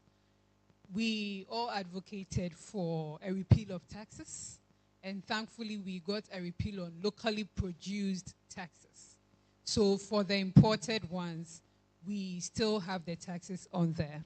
But we have such a demand that is so large that our local producers cannot produce every demand the Ghanaian woman needs, right? One, my question is, if we say the government should distribute free sanitary towels, are we going to ensure that they are getting it from local producers? This will boost the local market. My second question is, do we have the wash facilities in schools? Because when I was in high school, when I was in junior and senior high schools, I know there were, you just have your open washroom there. There are no bins. There are no hand washing facilities there. So you simply, if you are menstruating, you would, I don't know, you go home or something. I don't even remember what I was doing, but the wash facilities are not there. So if we are getting free sanitary towels, do we have the facilities in place to ensure that I am getting sanitary towels, yes, but I still want to come to school? Because the whole angle of distributing sanitary towels is because people claim it leads to girls' absenteeism, the absence of it. So if you give me pads and you are not giving me a wash facility where I can change, don't we think it's counterproductive? Is this a question we should be asking the government? Are there plans for that? I mean, those who work with schools, do we have these facilities over there? These are questions we should also be looking at. Thank you. Thank you, Madam. Madam Stella, please, I'll get to you soon. Yo, akpe. Nyaha mejibema aponuk biere chokude gender-based violence where akpaji. Dodo ya oke jidudu wako detoma onyakpo. Kakele gbonye la mekwebe akpade obune. Eya nyebe. Menongomi wodo da siere le Greater Accra. Chokude gender-based violence nu. Menye enya vien le jojomo. Nenye bo ogble noa ma jenu. Akwebe shelter home penya ike glomola. Mie chale duko ya mekatan la tepe o meton. Eya kwe mie kpo. Mahala akwebe enu mo dede emel. Tane enu jode nyonu viede ado nyonu adeji. Olebe wakble akwa ida fiede. Wonofuma gbo. Wakbo nya gbo la. Eva zunu ike tekame. Ta egban ejojina mbe jidudu abe ya akeke tepe ma ode eji. Ke akpa ike ko defunam vienye be. Ame yo kenenye nglegama those perpetrators of violence. Me yo ke nwa woma. Nenye be mi ma wo dode ke cho onwo la ke do anu jojom. Nyano dowom cho me yo ke do cho me no chi agba nyano dowom cho. Ka ke ame yo ke nwa glem hala ehia be mia wo se ade ado mia de dode to me. Ike awebe nenenfe ame ma hala wajijo nenenfe nugleglema wowo. Bubu ha maga non kulem denwa. Ne lenkude miape ese amea. Ese de mobe ta flache ne noviede dogo nenenfe jogbevo yala. Watingwa akpogbo efe mahie le miape kojio.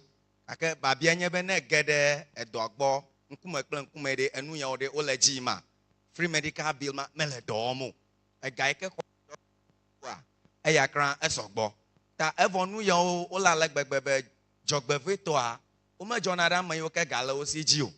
Amayoke naneke men le osi o kotokume men le osi o. Ya jie nya ya joru. Obe elebe na keho ya le time mi wo project a eno abe 400 cedis. Me le 4 million pe nya glom. Ike webe amegede omokpe otala o ya pe menene makpakple echigbagba. Enya ya o ha la menye desia de mieme du fiao ple nyonu fiao okpogbo. Violence penyala ese penyai. Ta nenye be ohia be dof suto wokbo de ogboa. Mi me ga choko de nyai oji be mi glo nyai afa menyai o.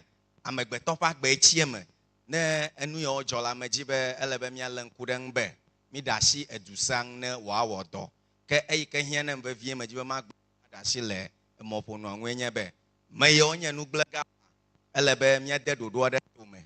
Ike awebe wo hala vofonde ne gede open lame no pe de jesi be na we ko egla gbe domine do kio ha menye nyonu via de pe mi ko blem ne lo ema ye ko maji ma ko peden mama ali ayiji yo akpe I would say that it's not just a matter of shelter, provision of shelter, though we have been advocating for this for long, but the issue is how do we bring those victims and the survivors back into the community? So there should be something like rehabilitation to integrate them back into the society. Because if you take a critical look at this, a woman from a community that has been defiled or raped or any gender-based issue against that lady may be going through something at home. Nemi lenkurewa taflache nyeyale dowo. Nenyebe mitwebe sononye defunam fifia. Taflacha te anomebe makboga. Agaiko. Ajule gbo krafe. Wavano tame bulele ike wafum. Alube a violate enye. Kake amade ike Ta frache mele doreke wo. Mele naneke wo. Your way walen kurombe o no na chuope. No ba jo no jo. Ame no ma joa. Ebe lo fine mai ne me yififie de viotalo. De viota me ko no na kakaya no bubuva jonaroji. That the question is, what are we doing to them? Is it just a matter of a provision of shelter to keep them, or we think about rehabilitation to integrate them back into the community and giving them more counseling and what they will do, giving them capacity building or training to let those people stand on their feet, to be independent so that they may not fall a victim to those kind of gender-based issues. Thank you. Thank you, Mama. Okay, so I'm Roberta Donko, and I want to add my voice to the issue of sanitary pad. Okay, so one of our sisters talked about using the reusable sanitary pad. I want to add to it that when we talk about reusable pads, we should also be looking at the materials that are used for reusable pads. These should be materials that when the girls use the pad, it will not go back to cause any other infection or diseases for the girls. That is why they have to use materials that have been approved. In this case, I'll talk about my sanitary pad that we produce in large quantity. That is Volta pad that has been approved for the women to use by Ghana Standard Authority. So the government should explore some of these reusable sanitary pads that have been approved in the system that we are producing locally. They should fall on that so that the sustainability we are talking about here, we can achieve it. Thank you. Our sister, the Mama, and the Auntie Stella will conclude this session for us. Thank you. So, Mama, after the lady, Mama, mekune sister ponu voke apono akpe. Okay, thank you very much. So, with the issue of gender-based violence, I think most of the institutions that are available for issues in relation to violence are least sought for, in the sense that we have DOSU. But when something is happening in somebody's home or something, they prefer to tell a fellow friend than going to DOSU. People have their own perceptions about seeking those facilities. So I think with what the government have put up in terms of domestic violence, they should also do something in, maybe I tell a friend that my husband is abusing me. That friend should be able or should seek help from those who maybe instead of me, maybe I can't do it. So that friend should be able to do that on my behalf. So that, in fact, I can say very educated women are going through a lot in their homes, and they are also saying, because of my child, I don't want to leave. So it's not just in the rural areas. Everybody is facing it.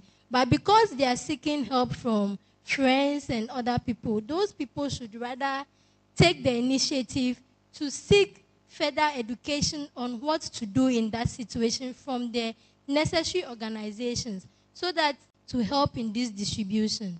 Because with those organizations, the level of accountability is high, in the sense that, for example, when they are giving funds to support their programs, because of the legal backings and all that comes with it, they are able to maintain some level of accountability than falling on the individual. When you fall on me as an individual and you believe in me that I can share the sanitary pad to reach the deprived people, fine, you believe in me, but I also have my things I'm thinking about. So when you take me as a group, we know that this organization, and there are certain people in the organization who wouldn't want to be tainted with a kind of bad character or something. And so they'll put the other people who try to be corrupt or something in place, and then we can be able to sustain this very well. Thank you so much. Please pass the mic to Mama. Yo, akpe, nkonyenye Ernestina Glana de, Metro ho ahwen and ahwen market queen. Meta pene mama die will play team, play dos to play social welfare to. Ofianu mi po vai le violence le miape kologo play no viopete me. Mia ahwen to ya mi lewa mi organize ama opete ti nu ke opete go fia mi de mi fiawe le keke mi no fuwa de vio nchuo no fuwa mi tina we pete ta ele nyanya me na we me don ku be mi kplo ameton de kra ko yi de dosu to boy nu keke ho o la kpo le fi mi de yon tonya ta me dogba me dakpene mama daiwel pelepe team o la gbagba je eso velia sanitary pad nya keke nu le de mi anyon we che de mi subo untu o le fi mi atawa kholonu mi abevi o la peme maga no government jo kokoko be de no ma sanitary pad apede ne mi manemi abevi o alo mi ponu no be don ku je nyi me ye de 70 years hope sanitary pad nya ye de keme na yin nu kekeke mi wa de mi agila o fie mi la peme abenyonu we nene de sanitary pad nya atan fa ba e go be nku wi reyi memile gake mi ache mi agatan fian mi abevi o la fe ma be nyonu wenene plus sube ma gble mi adoko ehun be npe alo ntu onu ba no popo ota mi anyonu o kohun de o le be mi no nu fa fia ye de fia mi abevi we ntu o me subo de fi o ke mi le yan anu de mi ko eyi da fe me enyi me do pad nya mi e de keche po e go be fi ke me ti do de me ye 70 years ko fe fi ke me ti do de pad nya mi de ke me na yin o ga ke de mi le government job ne wan ne mi ma no si gbo che wan de afi ne government e ne pere nwe ape yo akpene mama afe madam awu session yenu na mi de miano vi de kala megbe ne me wanyefe presentation voila. I'll give her the chance to contribute. But I also want to plead that government should work with CSOs, groups that are already distributing these sanitary pads so that we don't duplicate efforts. Somebody will be getting 3, another person 0. No, so let's identify associations, groups that distribute sanitary pads. Let's collaborate with them so that we can implement this particular policy holistically. Madam, over to you. Thank you very much. Just to add to what have been said, there were questions that were asked. And my submission is based on those questions. Lovia, she asked about the sustainability. I'm a social development practitioner. And I know that when it comes to policy implementation, we look at certain issues. Targeting is one of them. Why am I saying that? If you don't target people who need certain services, and you make it universal, it comes with cost. And the cost goes with the sustainability. It is not all girls or all parents who cannot afford sanitary pad. I can afford sanitary pad for my daughters. So when you are talking about free distribution, when you bring it, I'll take it all right. But for me, I'll prefer that it goes to a girl who cannot afford. These are the ways we look at policies and make them very sustainable. And so I will advise that in implementing this policy, we do proper targeting for girls who really need it and not for everybody. And so the CSOs that are already involved should also look at it from that direction. We do proper needs assessment, do proper targeting, and make sure that the product or the support goes to girls who need it. This is how I think we should go about it. And the CSO already in that is being stated that they should be strengthened. If that is the area in which they are, they should be supported to do that. But then we can also not leave it to one institution. It should be a system. People have the structure should be put in place so that there will be proper monitoring and make sure that there's proper evaluation of the policy as it goes on. So that is it. Concerning the shelter issue, I want to say that there's already a law or a legislative instrument, LI, regulating the operation of a shelter. It defines the procedures, who should work, and how it should be constructed. We can all look at the DV, LI, and act and work with it. So we will not go elsewhere to reinvent the wheel. The system is already there. And so we appreciate what the government is doing. But like my sister, Mama Ellie, said, the fact of the matter is that it is not only about the shelter, but when it comes to rehabilitation, that is where the issue is. These issues, they come to social welfare every day. And you see people working left and right. People who do not have the capacity and the passion will leave it midway. Because it's resource intensive. Before you rehabilitate one person, it takes a lot of resources. And that's where the challenge is. So apart from the shelter, we're also looking at the rehabilitation and the reintegration into society and the empowerment. And so government should also look at that aspect and resource the institutions that are already in that space so that they'll be able to deliver adequately so that the insult will stop. We have received a lot of insult, but it's not the doing of the officers. It's just that we have created the system. The law is there. But the structures are not there to support the provision of the services. Tanya Hagromala Konyebe, Weda, Nanyaba government, Noa, Nyanyaba Maya David Siade, Eapegila, Matomple, sanitary pad, Tano Lankude, the Vicito, Abeleke Miwana, Lipga, Manya Messiamo ye now. I make it all her or define, I make it all her whole lip. Nanama Colabana, sanitary pad. Paklamia shelter nya ha meleboglombe esele hoho dele hewa awodo kanu ihe mi hia bo ya nyebe na nyebe enyajo pepeda wi ihe ma amia to agbogbo ado dokue agbogbo ado tede wasi wo ho tutu go ha ya ta amia pe gbedudu da nyebe jidudu akpo do fe ke to hele nenam no abe social welfare do so plus subede do wonu ano si wa kwa wodo wa detepe.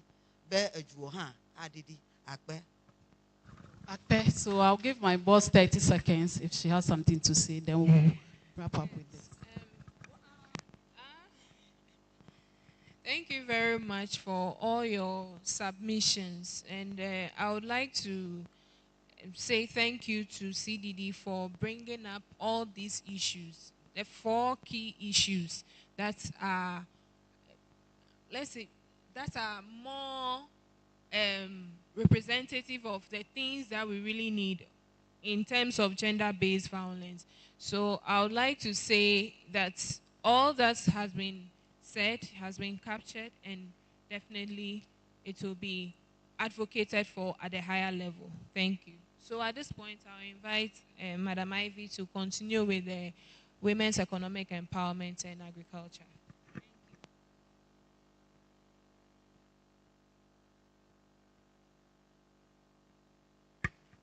Thank you, Madam. Obe mi agbolonya cho mi afe agbole denyao machaka egbewa mevela. So I will go straight to the NDC's commitment. Nuka oblonami be yiwawa tamia alen kudon. So they said they will establish a women development bank to support women-led and women-owned businesses with low-interest loans on very flexibility term. Me stress the very G because loan nya eyenye enu ike gbana amopedo aho loan dagle ya echimejao nukumenyo fimiya asikpakpalade eta jona kake onaminyabe iwa atu gajradope ike a anna ega miafe asichalao bless sube wa wanuka interest la lo vide ke wa hodeji ya anosue deko be omazan ofekpodeji pete akova he demeo. Then they will launch a women in agriculture initiative to promote young women's participation in agriculture by expanding access to land in agricultural zones and financial support. Ta minyabe mianovigede wa ole agbledenya lo ge da agbledenya o me kpo Vixen Hilbert pele amiobeti o le fi ye first sister maunyo o le agbagba jebe ne yo support the young ones we be no ge de agbledenya we me. And it's a good initiative because access to land enyen de kai kede na funami menyebe anye gbakpokpo kolo by fertile land atankwa ngbade menyo. So when we are looking at it, mi akwebe yes, this initiative akpede nyonu vevietombe wa gede agbede nyaweme. Then we'll resume what the market enhancement program as a comprehensive initiative to uplift market and improve market communities' overall conditions and well-being, especially for women. Nyatefe tuemene gere miafe hosi mefifia mele bobobodao. Mia no len dogbe. Ndolo du vevede. Leke mia webe opete omagano asiemeva on the same deal. Amesia me kofetri mia pete mi va don keke mia deka. Amesia me kwa gbeli momeme mia pete mi lefimi nkeke deka ma. Leke mia webe amema ohi ajre awa gede mia no vioji le du viome. Afle akova siemebe ne ame alafa deka eya vasi megbe miegbela mia didiji akpoto ame bladre ava. So this is another one, and I think it's a call in the right direction. Then we'll provide targeted support for women with disability to promote their well-being and empowerment. We were just talking about it that now we don't call them people with disability, but people with special abilities. These people have the ability, they are creative. And if you engage them, you've ever worked with them, you understand what I'm saying.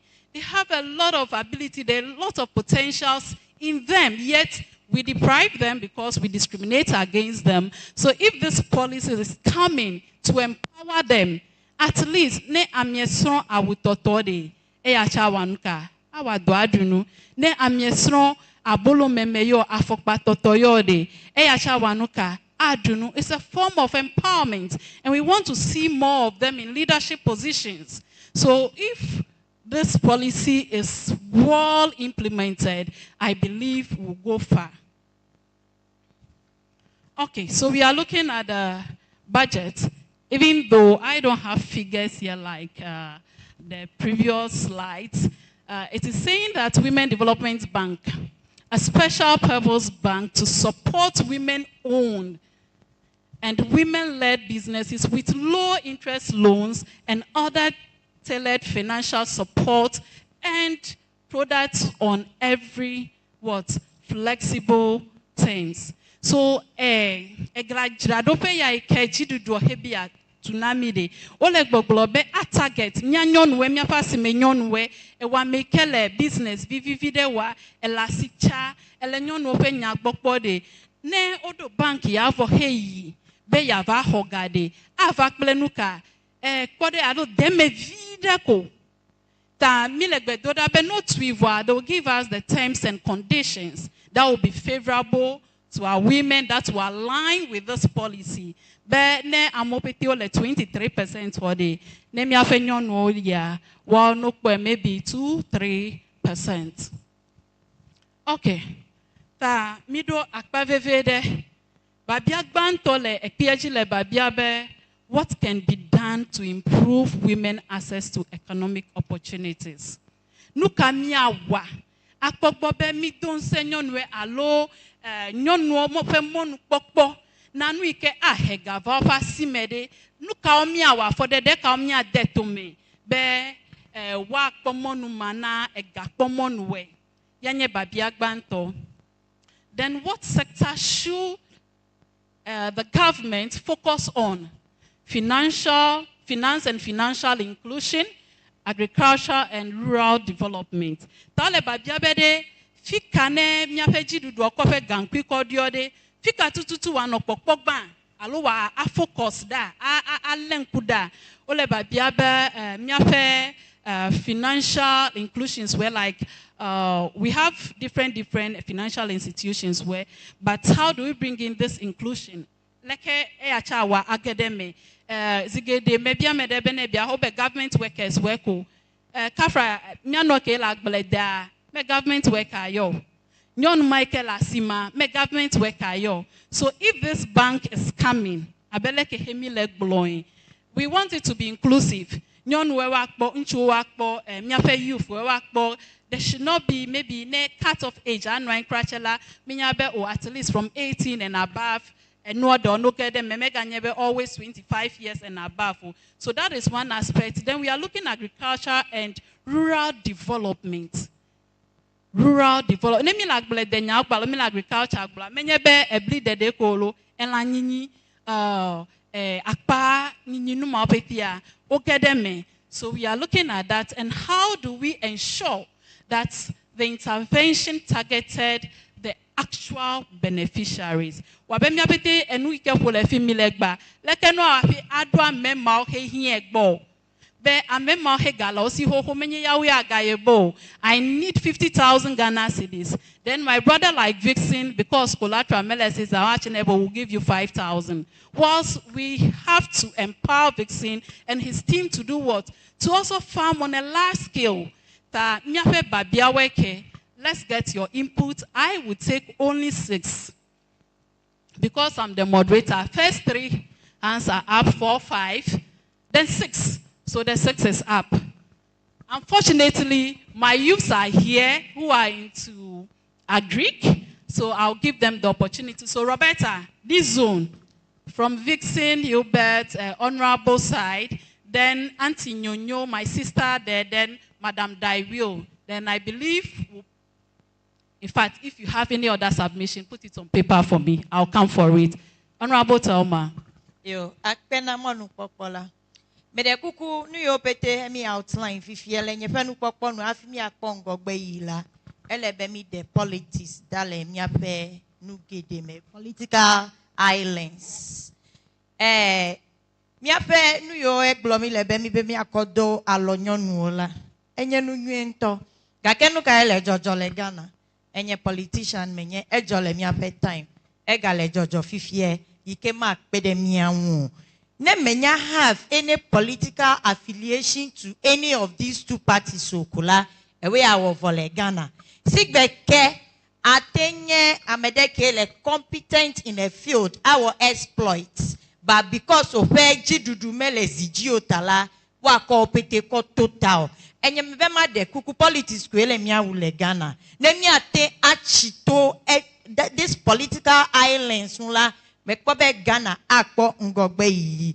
Mi ape time MPP mi wo mistakes gede. Yikemele mokpobe mi ape new leadership ke eno power po esro nuo cho mi ape mistakes o me avachi deji gakenu ke pomelela mistakes o eji ko yi o gale. Ta ma de kuku abe mi ape ngonola yike mi ponu ke anyo na Ghana la mi gede mi politicians oji e mi apunu na mi change from this nyafe mindset of politics. Eya ko mi ayingogbe, eya ko elasinye.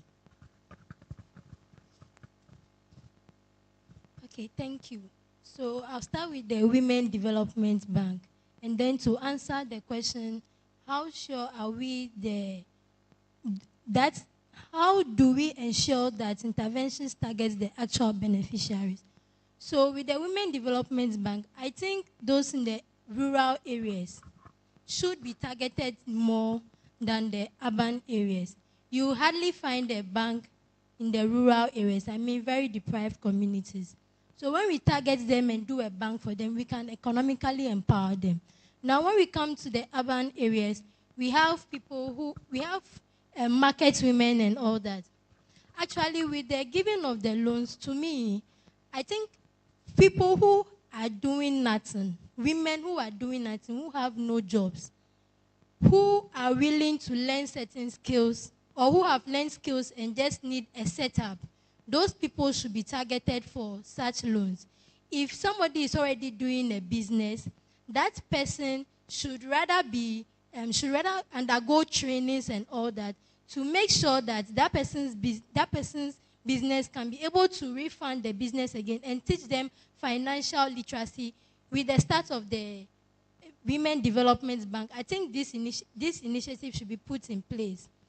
And then also with the what sectors should the government focus on? Financial inclusion and all that.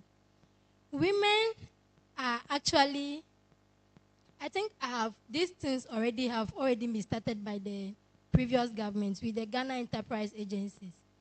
But what is happening is that they will empower you, they'll teach you, they'll do all those things. You attend a lot of trainings. At the end, what's necessary funding or support they need to give to you will be held back. So you realize that a lot of the youths, they are not even willing to attend such trainings or anything again. They are really, really tired of all those things. So if the government can rather help people who have already undergone trainings from the previous government initiatives with the Youth Start and MasterCard Foundation, can support those people, give them the funding, I think there will be no need to rather waste resources retraining people again. Just support the people. They've undergone a lot of trainings.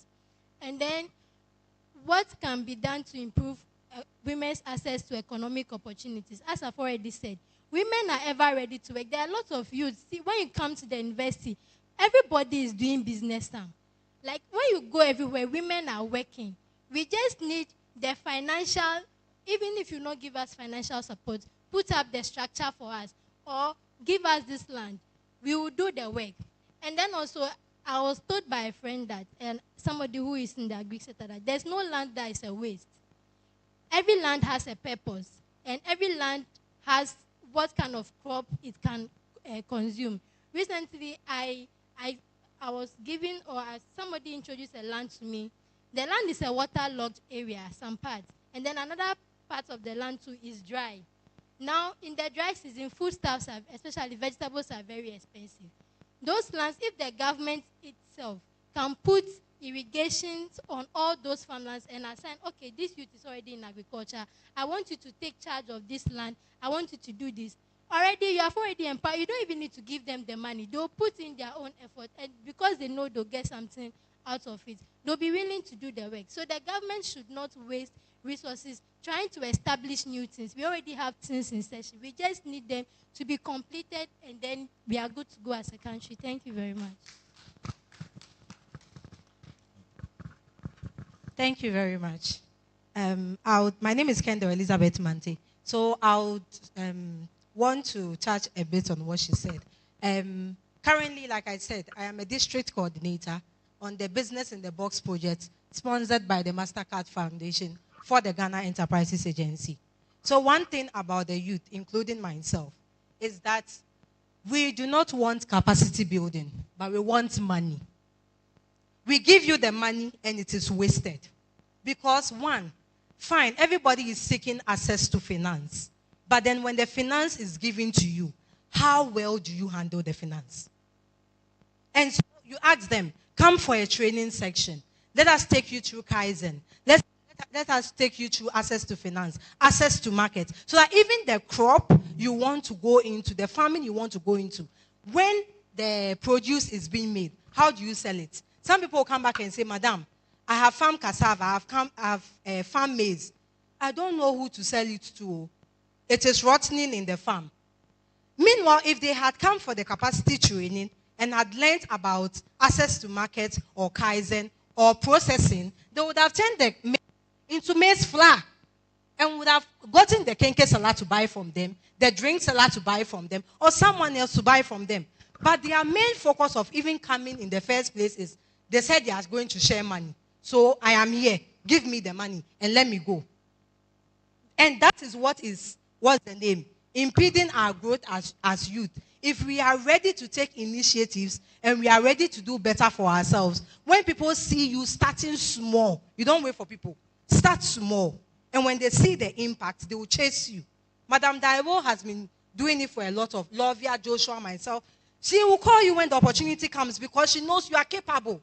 How can I entrust 50,000 in your care when I have not seen anything?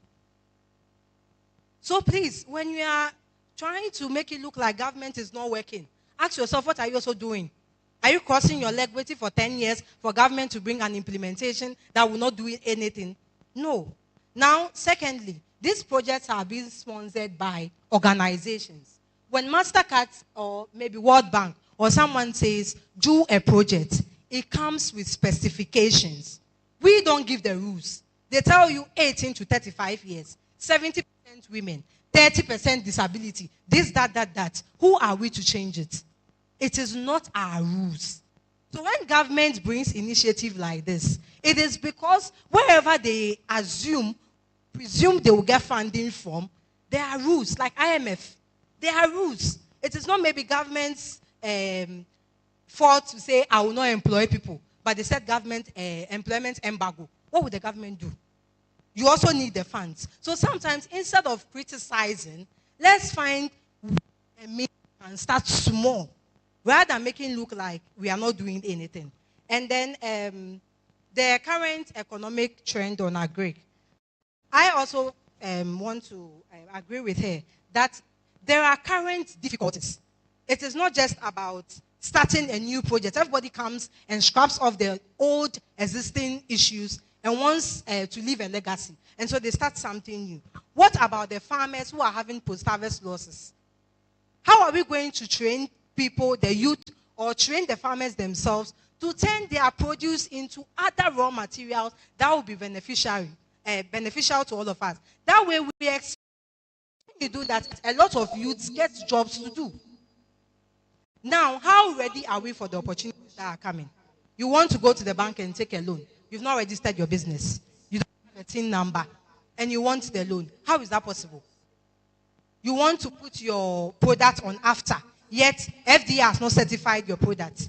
And even when the sensitizations and educations and workshops are done, how willing are we to take the initiatives?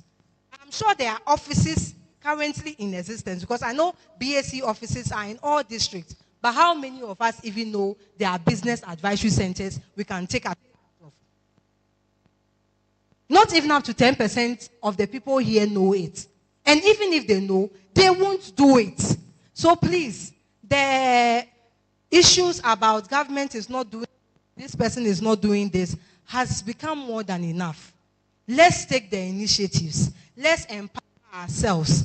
Let's give, let's bring up issues that would rather help us rather than making us look like people are not working and people are not rather doing what is expected of them. Thank you. Thank you. Mia de kukube game idami vota submission ke tobeti ava. Please let's summarize them. Make it brief, straight to the point. No, we'll give the opportunity to somebody else. Then after that, please see me. I'll take your inputs and we'll send it to the appropriate authority. Thank you. All right, thank you. My name is Maunyo.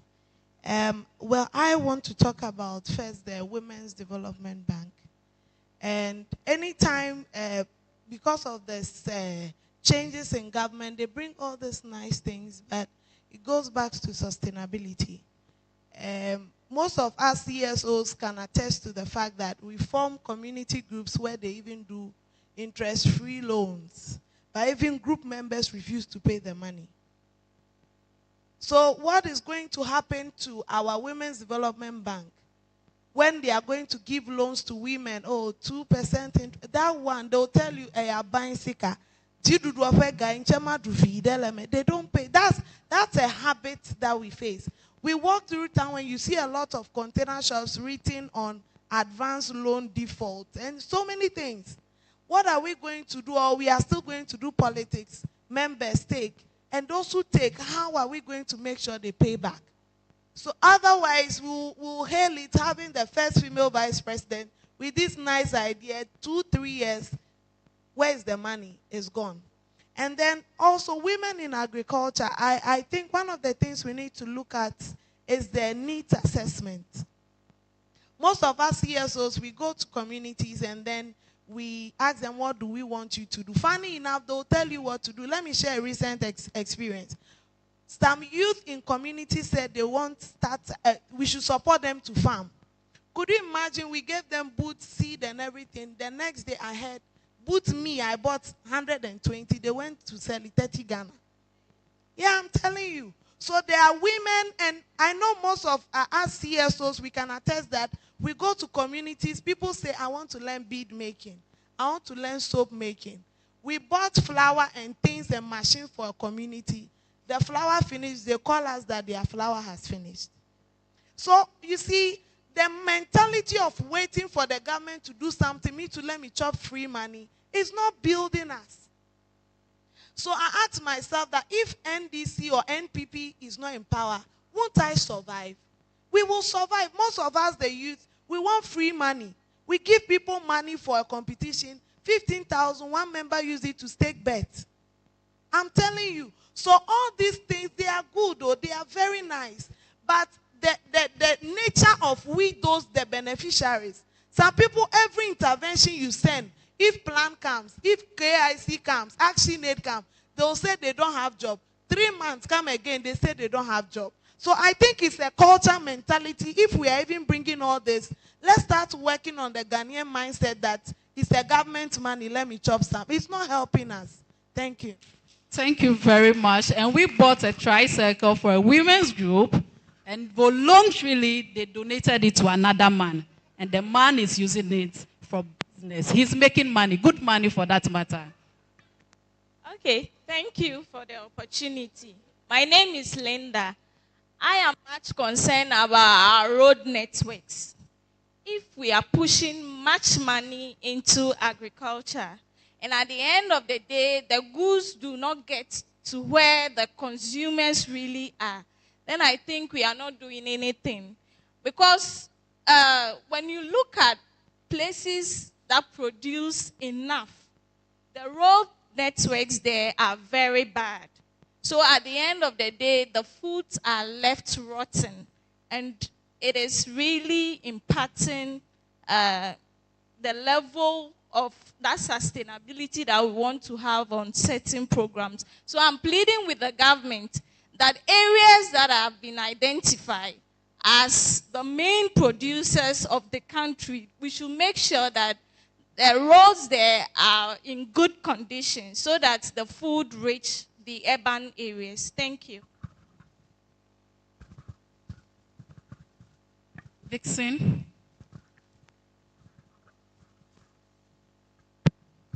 Thank you very much. My name is Vixen Bryce Salom from Hackspark, Ghana.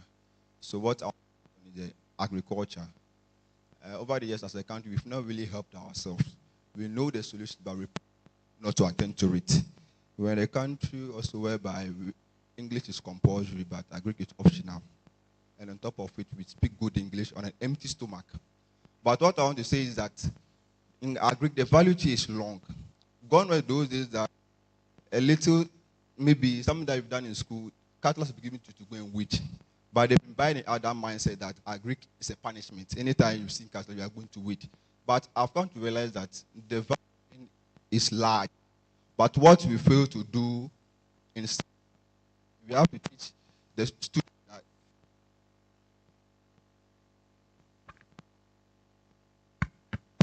the value is very large. In so doing, people have interest in various value chains. Someone is production, processing, and retailing as well. I think last year I participated in KIC competition whereby Miss Money was part. It has really opened my eye. I was never interested in agriculture, but upon the training, I realized that the agric, we have places that if you want to touch, you go into very sophisticated places. But what we were doing at Haspark was that we were using rice hacks to manufacture take-away. We want to replace it with the single use of plastic in the system because plastic have been causing a lot of havoc in the system as well. Most of the flood in Ghana now is being caused by waste plastics as well. So we want to improvise. But what we also fail to do is that farming is not about going to plant cassava on a land to grow for it to have harvest. What we also fail to do as a country is that to educate the people. If you want to farm, don't just farm. But you have to look at the type of farm. For instance, you are in a rainy season. If you farm maize, you know who probably they don't really farm. If you farm maize farm, you get market for it. But what we also do not teach our young people is that you cannot just go into the farming because it is raining as well.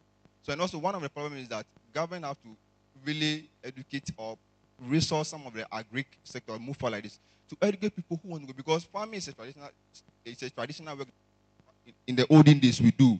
I believe all of us over here, if not for anything, we've taken our breakfast before we came here. So at least we have to do sustain this sector. As I say now, when the last we die, the last man died. So let's, as a people, find interest in the agri sector so that at the end of the day, we all live happily. Thank you very much.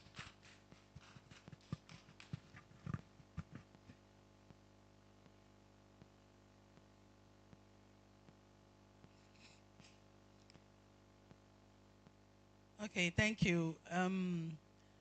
Mine is on the agric sector.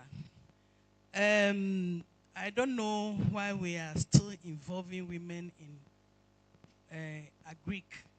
To me, very soon the women will be going to the sea and go and take fish. Please, I want the government, this money that will be used to support. There are lands there. We have vast land. Every community that you go, there is land.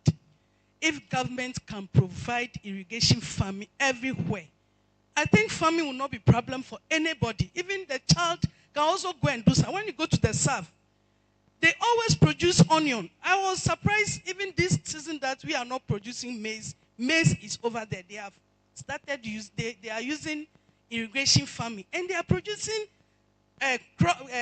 vegetables and other things. Let's use the land. The land is there. Let's just provide what? Irrigation farming to all farmers in the country. Then we will farm and do whatever. It shouldn't be rely on all women how we get money to come and support women. Everybody is a farmer. Even the child in my house is a farmer. So let's encourage irrigation farming so that everybody will involve in it. Thank you. All right, thank you very much. I'm Hubert Agbahode. I'm also going to speak on the agric sector. So my main focus is our land tenure issue in this country. So let me just zone it down to Volta region. And you, to your surprise, you pay for a land for, let's say, 2 years, and then prepare the land very well, and then you start cultivating on the land, and you see that, okay, the crops are doing well and the things you are getting yield. And the landowner sees that, oh, this land that I've given to this guy, look at how he's using it and he's getting, and he will come back and say he wants to take his land back. So I am suggesting to the government that if they can do it, and it should be something that they should do for consistently, they should take the land and it should be in the name of the government for, let's say, 10 years that you know that you are using it. So that you will not suffer, prepare land, and then now you are getting yield. Then the owner says he wants to take the land back. And knowing very well that the land is not yours.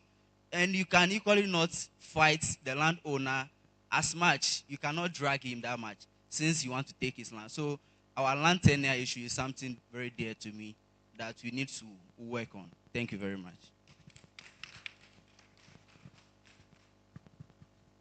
Thank you very much. So, first, I want to talk about the Women's Development Bank. A very good thing. However, personally working with women and the challenges therein, I like to first say that to ensure sustainability, we must create the necessary, efficient institutional mechanisms and systems. In doing that, we must ensure that it stands as any other development bank, that we recruit professionals to work there that will transcend our political regimes. That way, we know that it will stay. So if I go to the bank, like my sister said, they are not going to look at me whether my card is red, like I'm holding, or it is blue, or it is green, before I am able to access that facility. So it must stand as an institution that transcends political regimes.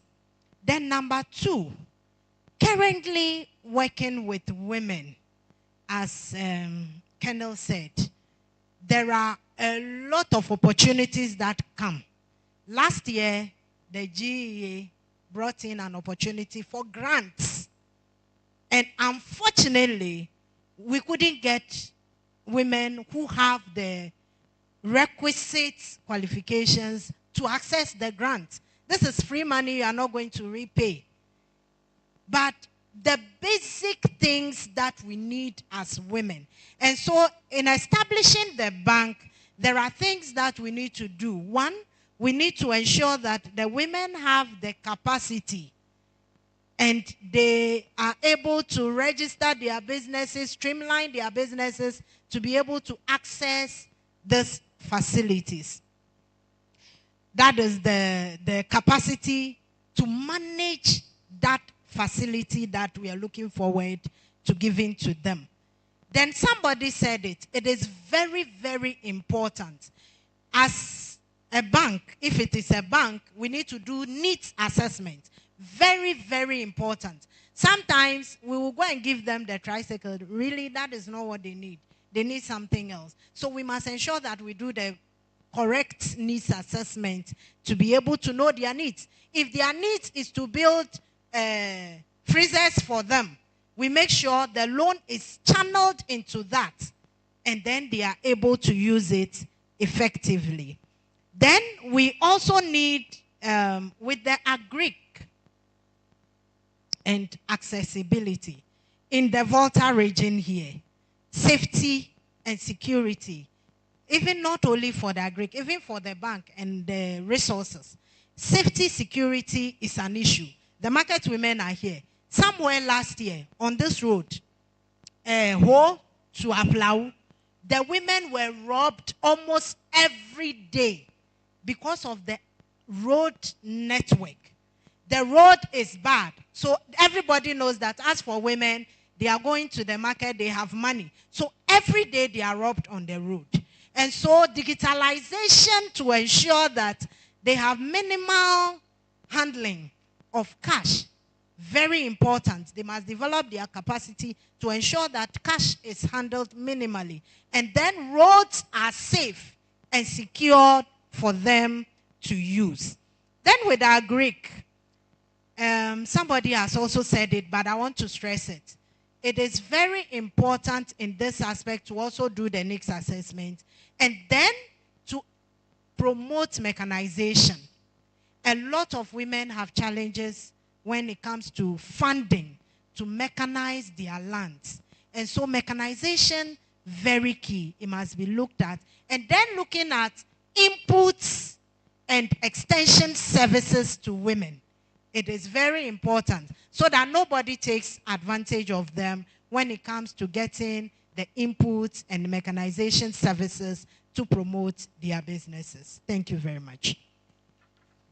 Thank you very much for the submissions. I think Madam Dai will touch on my last point, the use of the extension officers.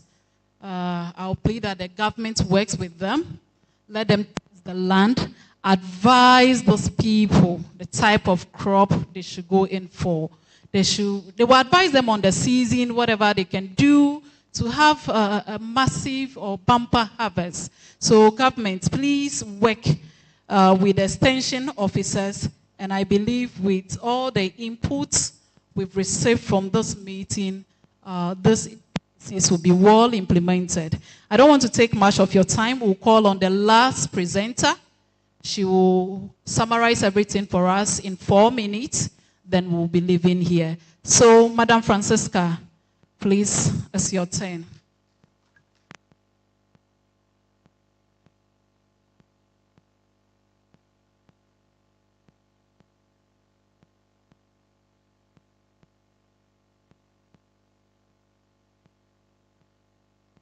Okay, thank you all so much. Madam Ivy says I have 4 minutes, and I would like to plead with you. Can I take 30 minutes of your time? Okay, let's make it 20. 30. Thank you. Because this session I'm going to discuss is quite important. We have discussed all the women's issues, but if we face anti-corruption in this country, the money needed for all these interventions will not trickle down. We won't get the money for these. if other sectors are suffering, we will still not get any useful thing out of all the issues we have raised. So I'm going to touch on a few governance issues and hear what your thoughts are on those and how you think the government should proceed on those. So, okay, this has been done already. Yes. I'm going to touch on education first. How many of us have children in schools? Any form of schools at all? How many of us are also in schools? Please raise your hand. Grandchildren in schools? Okay. I believe every single person over here is affected by our education system in a way. But over the last couple of years, we've seen how there have been a lot of challenges with our education system. So people say one free SHS came to make education more accessible, but it has its own challenges. People claim there wasn't proper targeting for free SHS. People claim because it's free, the quality of education has whittled down. People claim that because education is free now, the infrastructure there is not able to sustain the numbers coming in. At our basic levels, we have challenges too. People say the inadequate infrastructure, furniture, you don't have. We still have school under trees in this 21st century. There are a lot of challenges with our education system that need solving. And another key challenge is that, I think, was it Kezia, when she was talking, she mentioned that all the issues are urbanized. We don't go to the rural areas. And we all hear information of how teachers are posted to rural areas and they run. They do not go. So what are we doing to solve all these things, right?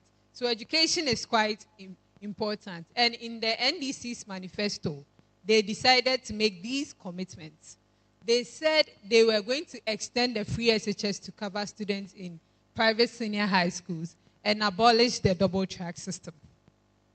They said they were going to launch a furniture for all initiative for furniture supply at the basic level. And then, so to do this, they were going to partner local carpenters to produce these.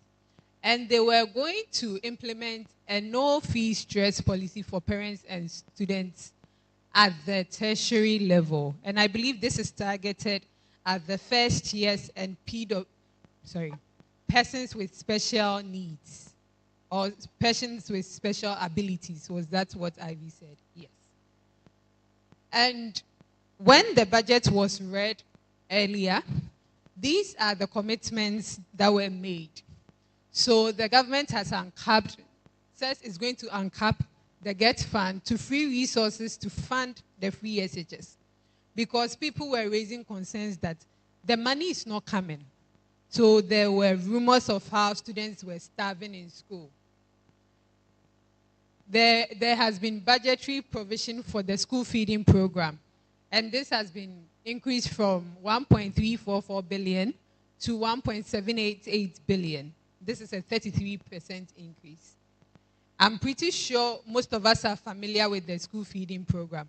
What is the quality of the food, please? Is it good? Now, is it good? Okay, I can see head shakes. All right. It's better. Since when? Okay. The food is good. Oh, okay. But if someone doesn't know how to cook, why are we giving them contract to cook for people? But anyway, we'll come there. And the government says it's going to commence the construction of 100 teacher accommodation for basic school teachers under the Teacher Double Initiative. Beyond this, the government has allocated 499.8 million to the no academic fee policy for all first-year students under the no fee stress initiative. Now the question is, the basic school is the foundation. That is, if a child's foundation is not good, whatever you do at the tertiary level, they won't get better. So we are asking, should we have equal budgetary allocation for basic schools, secondary schools, and tertiary schools, the same budgetary allocation? Or should we prioritize the basic schools so that we give them more money, we pump more money into the basic school system so that they can get improved infrastructure, they can get improved teaching and learning materials? Is this something we should do, or we should give equal allocation to everybody? The second question is, we keep hearing that this person was posted here and they ran. This person was posted there and they ran. How do we make sure that when someone is posted to a rural area, they stay? How do we incentivize? What do we do to motivate teachers when they are posted to rural areas so that they can stay within those places? So, as I said, I won't take a lot of your time. Please, where's the second microphone? If you have an issue, please summarize it. Please summarize it in 1 to 3 sentences so that we can. Okay, so my name is Felicia. With the first question, my answer is no. Reason being that I've seen a lot of students who, with their basic education, they went to, let's say, the government schools. And then they got the chance to go to a good SHS, as we say in quotes. And then after going through that good SHS, they still didn't make the grades to enter the tertiary institution. So basic education, more funding should be pushed there than the tertiary and the secondary. We should push a lot of funds there. That's the basis. I can remember some things I learned in the basic school just because of the foundation I got. So that is very necessary. The second question, which is with the teachers, I think the teachers don't need much. They just want build the school for us. Let the children be under. No, I'm coming with that. What I mean, what I'm trying to say, I'll explain. Just build the facility. Make the road network good for us. We will go to the classroom and teach. One reason why teachers are refusing to go to the rural communities is because of the state of those places. Teachers really are always pushing for extra salary and all that. We all know that. That's a generalized struggle. But why are they not going to the rural areas? It's because of the condition there. So at least make the condition better for them. And then the rest, they'll continue fighting for it. And then also with one of the policies in relation to the free SHS, extending it to the private institution, I think the government just wants to add extra burden on themselves. We understand that because institutions cannot harbor the vast number of students, they want to push to the private sector. But when you push there, you are now going to harbor school fees of other people who can actually pay the fees. That's why they even went to the private institution. So if the government wants to come down with the, remove the double track by extending it, fine, they can extend to the private sector. But the people they will send there, the people the government will post there, they should rather cater for those people now and not say because I'm pushing to the private sector, I'll go and cater for everybody in the private institution. And then the money they used to be catering for people who are in the private institution who can actually pay, they should send it into building infrastructure in the school so that in the long run, they have facilities that can harbor the vast number of students. Thank you very much. Okay, yes. All right, thank you very much. I'm Hubert Agbahode. So the first question, should there be equal allocation of tax revenue to the educational sector? That's the basis. It's supposed to be compulsory for all Ghanaians. And strongly opposed to that view. Because why? And currently being even extended to private institutions of high schools, whereas we have basic schools that they are private and students are paying, parents are paying. Why are we shifting our main focus, which is supposed to be the free basic education for all Ghanaians? Frankly speaking, I work with the educational sector where you see students, even in Form 2, and they cannot even write their names. They cannot write their school's name. And we are more concentrating on the high school, and even now we are going to the tertiary. Frankly speaking, we are losing the basis and then probably focusing on what is even not supposed to be focused on. That's my view. And also the incentive for the teachers. You see, when somebody is being posted to a rural area, what actually triggered the person to come back or actually decline going to that place? The conditions there are not favorable. Access to some of the social amenities, that's one problem. And equally, where to even lay your head, that's the first point of call. We don't have it. If it's not there, you can't expect that teacher to deliver as expected. So it's a whole issue that we have to come back and restructure our educational system from the basics, where we have basic schools that are private and they are paying. And now we are saying that second cycles should be made free, whilst the basic schools rather should be made free. So there should be a holistic look at all these things. Thank you. Please go to okay. Lisa, go ahead and then All right. Honorable. Thank you. So the name still is Kendall Elizabeth Mante. Like the work I do is still in education because capacity building and training. I nearly came back after I was posted to K2 North. Good drinking water, zero. If you had seen me 6 months ago, I still have pictures on my phone. It was that bad. Rashes all over my body. And I realized that maybe it was because of the change of water. They were telling me it would go, it would go. By God's grace, the money I've spent on medical bills, I wish they would reimburse me. Because if I look at the benefits and whatever it is I am doing there, it's very bad. Two, you go to the rural settings, and because nobody is willing to travel there, we are understaffed. The whole of K2 North is just my boss and I taking care of the whole of K2 North. How many people can we take care of? Yet we are receiving the same salaries as those who have 10 people in their office, as those who have 20 people in their office, and you expect us to deliver like them. You expect us to meet targets like them. Where would you post someone there and the person would go? Accommodation issue, I don't even want to talk about it. If you see the kind of rooms you would have to sleep in just because you want to be patriotic, it's so sad.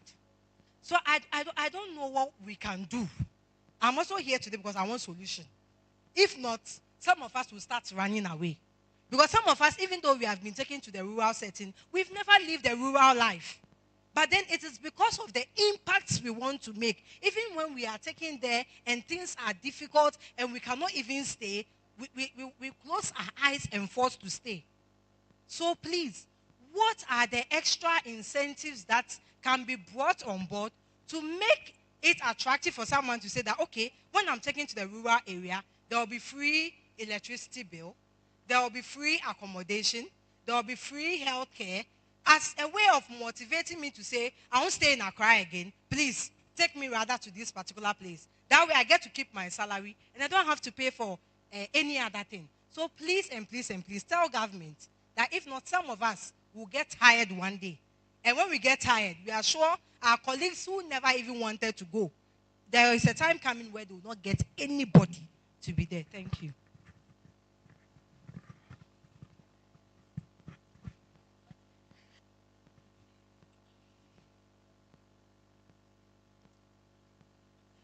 But I couldn't gift him. Major could teachers over coffee me. Mele social media nicho me po teacher de video. Teacher I de village there you can mess o deck bell.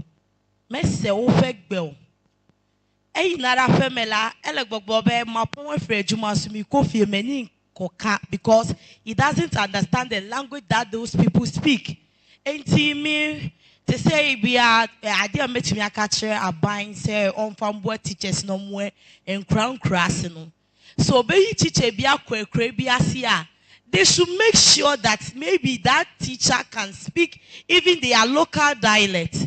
I don't know bet me deɛ ɛtɔ so mmienu electricity ni hɔ ebi onye obi ɔne ni bedi agorɔ onya solar can charge their phone for them wanye obi akra ɔpɔ na okofia obetumi de saa ne phone no ayɛ de ayɛ entertaining ne ho nti mi da ase.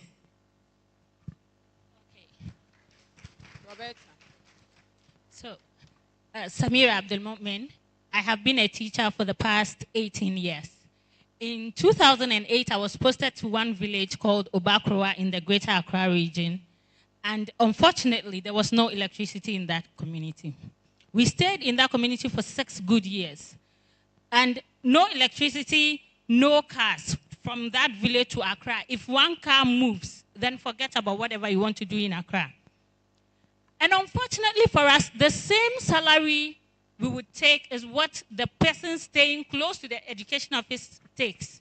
There's nothing like an incentive that makes you even feel okay being in that village sacrificing. Sometimes we had to draw blender on the board and draw a wire to the socket so that we would teach them electrical gadgets. It took some number of years before electricity came to the community. But then, if you are moving from the village to the next village to pick a car, you walk for more than an hour. And there will be no place for you to just take shelter in case there's rain. I used to wonder what I ever did for GES to send me to that village. But fortunately, after 6 years, I got to leave. But before leaving, I made an impact in that community such that even as at now, some of the children still remember me for being there. And that alone is enough incentive for me now. But then I was very heartbroken. I nearly left the service because of that. And then they didn't have these accommodations for us. That was very bad. If you could put up some buildings, even if it is single rooms, for each school, at least 10 rooms. Each school, 10 rooms. Every teacher gets some small room that he can at least, I mean, that is not big for GES to do or not. But they don't do it. And they put us there. They expect us to put in our best. If you don't have the love for the job, you would definitely leave. So something like buildings.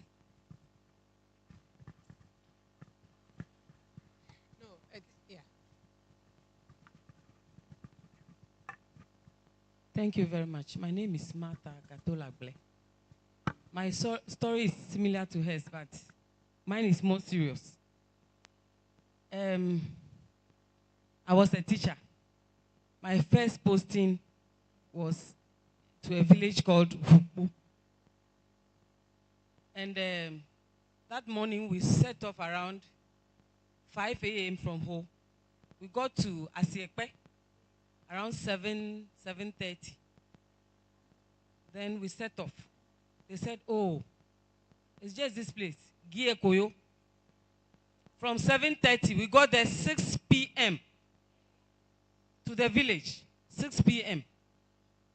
No water, no light, and the rooms, you cannot talk about it. We had to be fetching water with this gallons. No, not 4 gallons. There's this one they use for pig feet. Those foreign gallons. That's what we use. And for Chigo, you fetch water into it to the village. When you finish, you come back. If you cannot, then you have to look for alum to purify the water before you can drink. As for getting to the place, you can only get a tractor. That is market days, Mondays, when it's a Mafikumasi market day. That is when you can get access to a car to your village. So, to the government, is the roads, the amenities, the roads, water, electricity, and the rooms. That is what the teachers will need. And something small to motivate them. Maybe it's additional salaries. That will make them want to stay in the village. Because every teacher who is teaching wants the child to move forward. And assuming I am in the village with my daughter, or my son. If I can get good roads, my son can also be somewhere and I'll be going and be coming back. So it is the amenities that will make the teachers want to stay in the village. The first one, should there be equal allocation of tax revenue? No. The foundation is very vital. You cannot do away with the foundation. So therefore, more allocation should be geared towards building the foundation of our children. So that when you get up, for instance, in my secondary school days, I paid my own boarding fees because my parents could not afford it.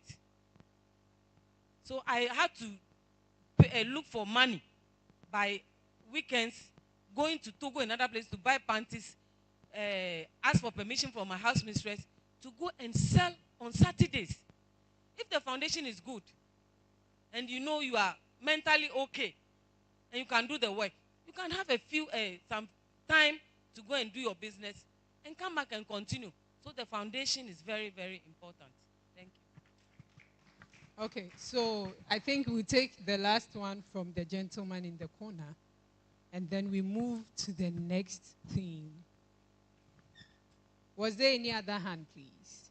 Okay, okay, there's another hand here, so the last one. Okay. Yes. Yeah, thank you very much. My name is Matthias Tulasi. There is a foundational learning gap. Now, ideally, by age 1.5 or 2 years, the child should be at school. But with the current state we have now, if your child is not 4 years old, you cannot send your child to KG1. So there's a big gap. So all these issues came up in the National Education Forum. And I know that a lot to be done about that. At least by age 2, the child should be in school. Now, if you cannot afford a private school, then your child will be with you at home from month 0 to 4 years before the child gets to KG1 to start learning ABCD, to start learning letters of the alphabet, and to start learning 1, 2, 3, and all those things. Now, on the second point, this government is committed, and they've promised that they're going to pay 20% allowance to teachers that will accept posting to the private area. So I think that that will be done as part of the research agenda. Thank you very much. Okay, thank you. Madam, please. Thank you very much. My name is Rejoice Kwe. Please, the question should be there. Okay, so the first one, for basic education to be prioritized for the children, basic school. We understand that free education started from the north, and it's included all those children. So if we are brought up from the beginning, if we are equipped from the beginning, I think it will be better for us. And for those teachers who are to be posted or who are posted to villages, please, I am not condemning your work or your whatever, but you must have passion for the work too. If you have passion for the work, you do it and do it better. Another thing that I want to talk about is my grandmother in the village is paying for electricity bill, water bill. But an MP or somebody in politics, will take a coupon to filling station, his car will be fueled, and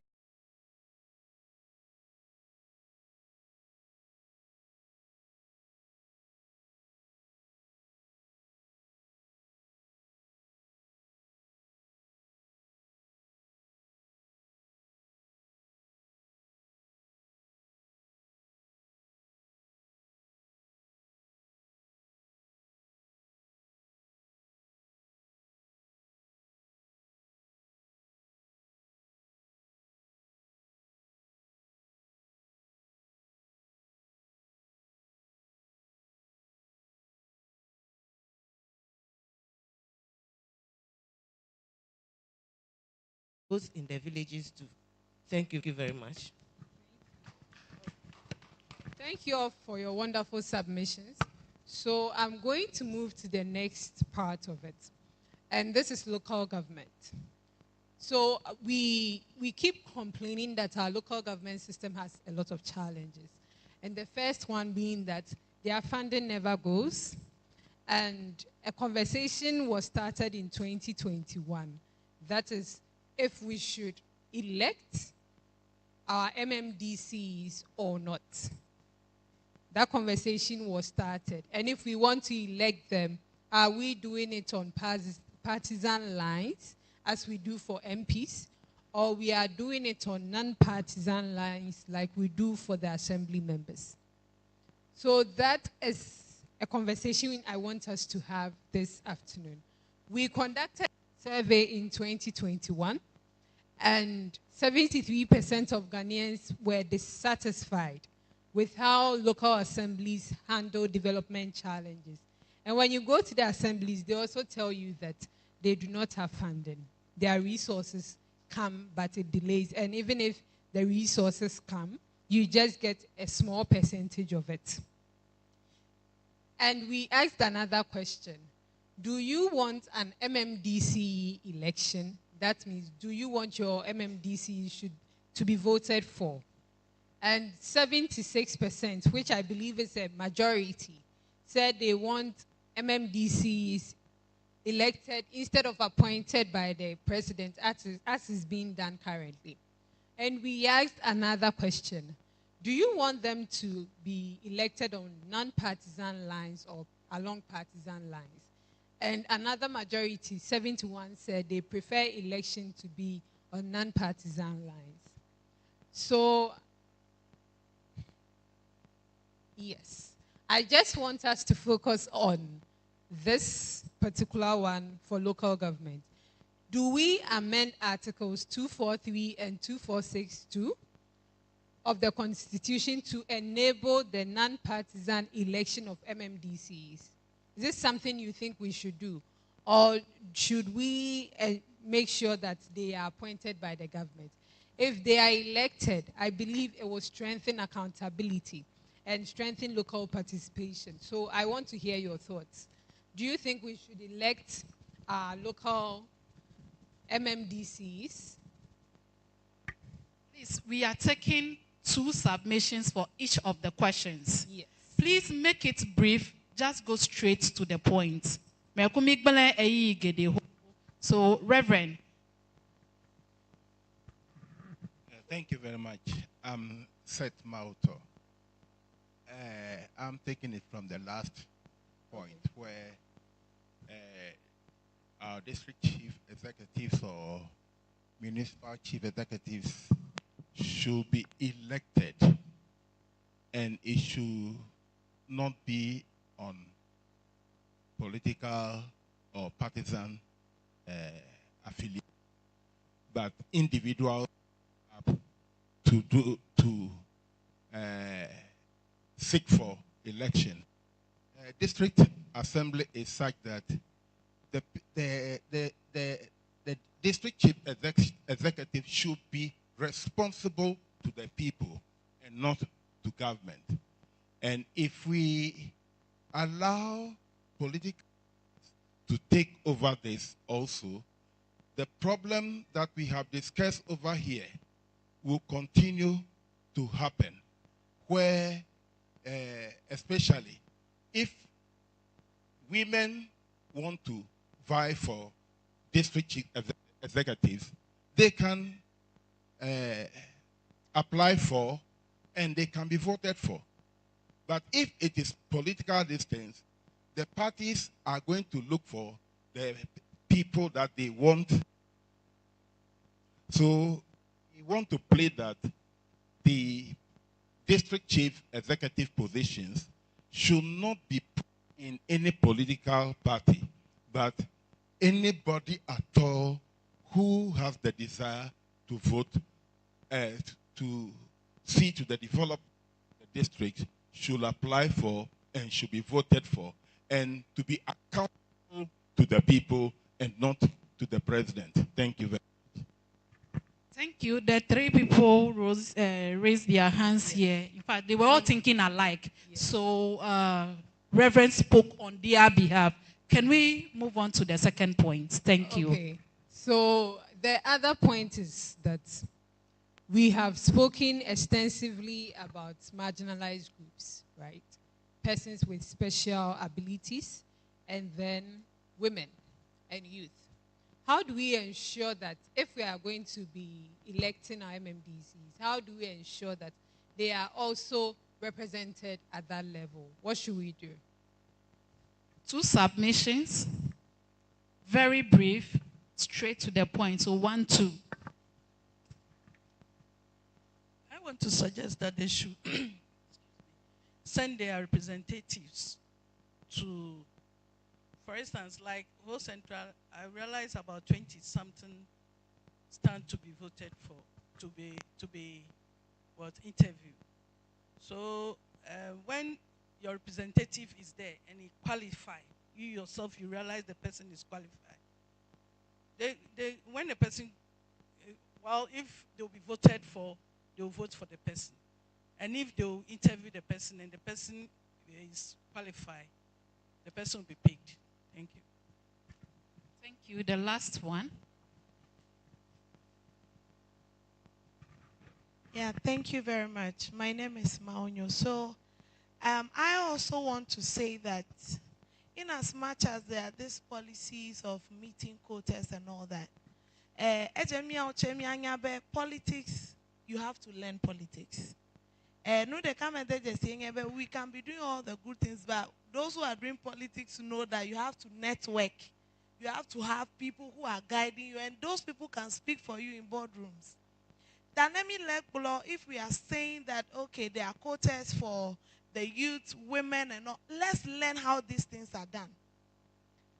Those of us who are already in politics, let's start bringing the network together.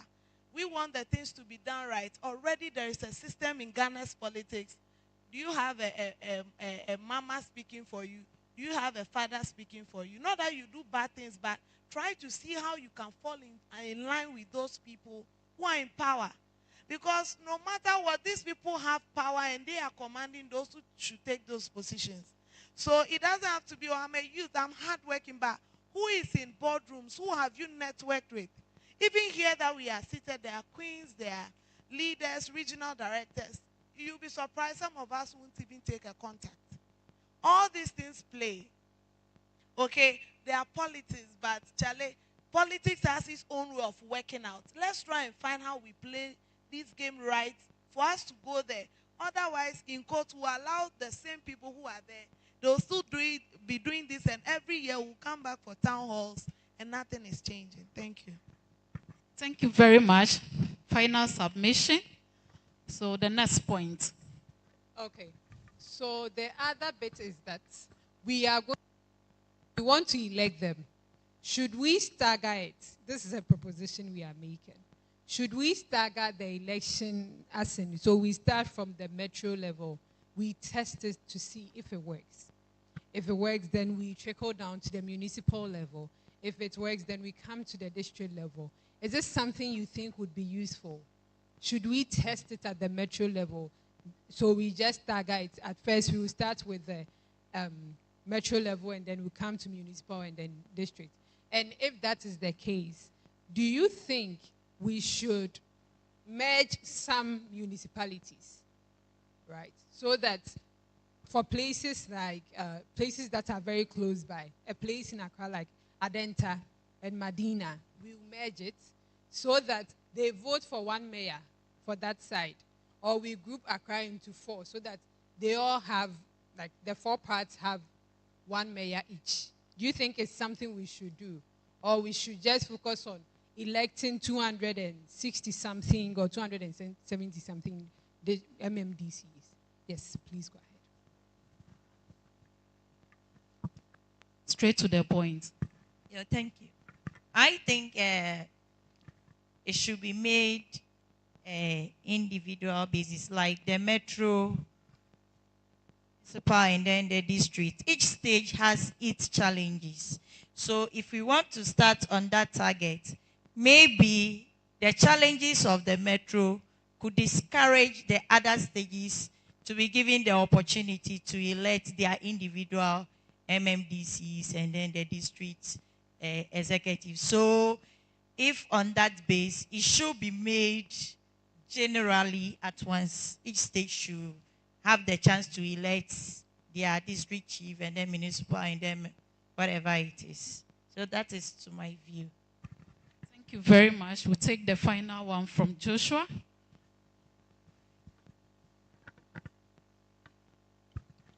I think it should be staggered. And the reason is, if you are doing something for the first time, you actually do a phase one, right? Like a piloting, you learn from it, and then you send the lessons into. And so as you roll on, you continue learning till you perfect it. Now, in terms of the second point, I think we should amalgamate because, and here's a reason. I've thought this through so many times. Go to a city like Dakar, right? And then you come to AMA. AMA is not Dakar. So Dakar, on a level, can get a project that is worth 250 million cedis. AMA cannot get. Why? Because the actual AMA we have broken into several. So the amount of money that they will need to have to be able to get those kind of big level contracts, they don't. And so the mayor of AMA cannot compare even to the mayor of Abuja, talk less of Lagos, which is the entire country of Ghana, by the way. And I'm hearing talks that after it becomes a metropolitan, they are seeking to try and they should stop. How much even are we making for IGF?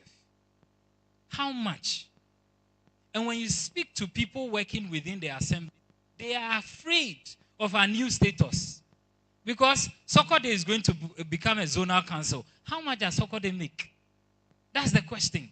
And so instead of, seeking to divide every time job for the boys, we are just dividing. Let's amalgamate. If Ho becomes a metropolitan and we are making IGFs in excess of 30 million, 40 million Ghana cedis, then we can put out project proposals and take big money. But you can't be making a meager 10 million Ghana cedis and expect someone to come and give you 50 million. From where? From where?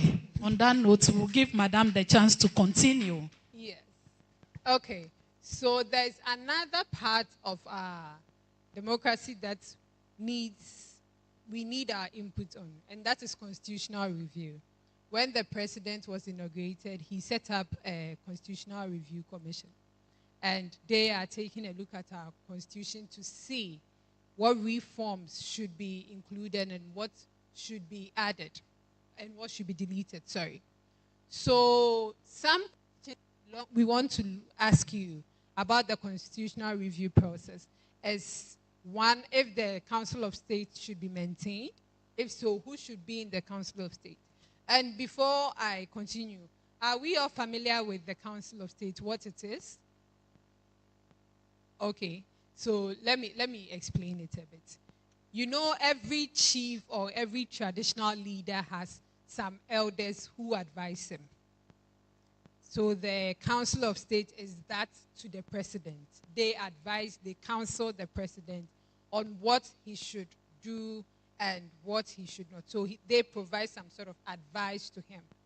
And currently it is made up of the former Chief Justice, a former Chief of Defense Staff of the Armed Forces, a former IGP, the President of the National House of Chiefs, who are appointed by the President, and 16 elected regional representatives. I think they held their elections sometime last month. Yes, and 11 other appointed members by the President. If we listen to all these are people appointed by the President. Do you think this institution is still necessary? Do you think it should still be there? The first hand was there, and then the second hand here. And Becky, did you raise your hand? Okay, so yeah, Becky. thank you. I'm Precious Saturday. Yeah. I think they are very necessary, even necessary, in the sense that, as a leader, You need somebody to be at your back, to be tapping you, telling you what you are doing is right or wrong. But currently, what we are practicing is when they give an advice, it's left with the president to either take it or leave it. That is where I have a personal problem with. Because if I will advise you, you feel like taking it, then there's no need to advise you. So for that one, I think their role should be well established so that at the end of the day, we know that when they give advice, the president is obliged to take it and go with it. Thank you. Thank you. So we'll take the second one. And once you answer, please consider who should be on the Council of State. Should we have people still appointed by the president on there? Thank you very much. My name is Issa Sali. To me, this kind of Council of State should be cancelled. Why? Because we had them in previously, but still we are suffering. We suffered a lot. So I'm surprised which kind of advice that they were giving. And when they give the advice, it's not taken. Then there's no purpose of them being a Council of State at all. That is my view anyway. Thank you. Okay, thank you. So I'll give you advice. And it's left to your discretion to either take or discard it. Then why do I have to give you that advice? Madam, you conclude this session for us. Thank you very much. I also think that it's an important institution and the composition is good. However, when you look at their role and looking at the kind of things that are happening now, I would say that the Council of State should be treated, the qualification, it should be treated as somebody who can contest for president according to our constitution. And then during in the appointive, 11 appointed members, then the president must also be tasked to look for diversity. Women, youth should come in that group so that they can also present their views to the Council of State. However, just as the other people said, it will be important to clearly define their role and the extent to which the advice must be prioritized and taken seriously. Because if we have the council, and at the end of the day, you have a former IGP, and I was personally happy to see a chief justice who was in another government and perceived as another political party being called to be member of the current Council of State. I am happy to see that kind of membership, to look at the person's capacity to serve on the Council of State. It is very important if we get the best out of it. But the ultimate is we must define their role and the level at which their counsel must be valid. So, okay, same point. Yes, Auntie. So give Mama the last opportunity. That's an interesting point. Yes, to actually define their roles and let everybody know about it. But we can also read about what they are supposed to do. My beef comes with the sort of incentives they give them vis-a-vis other people.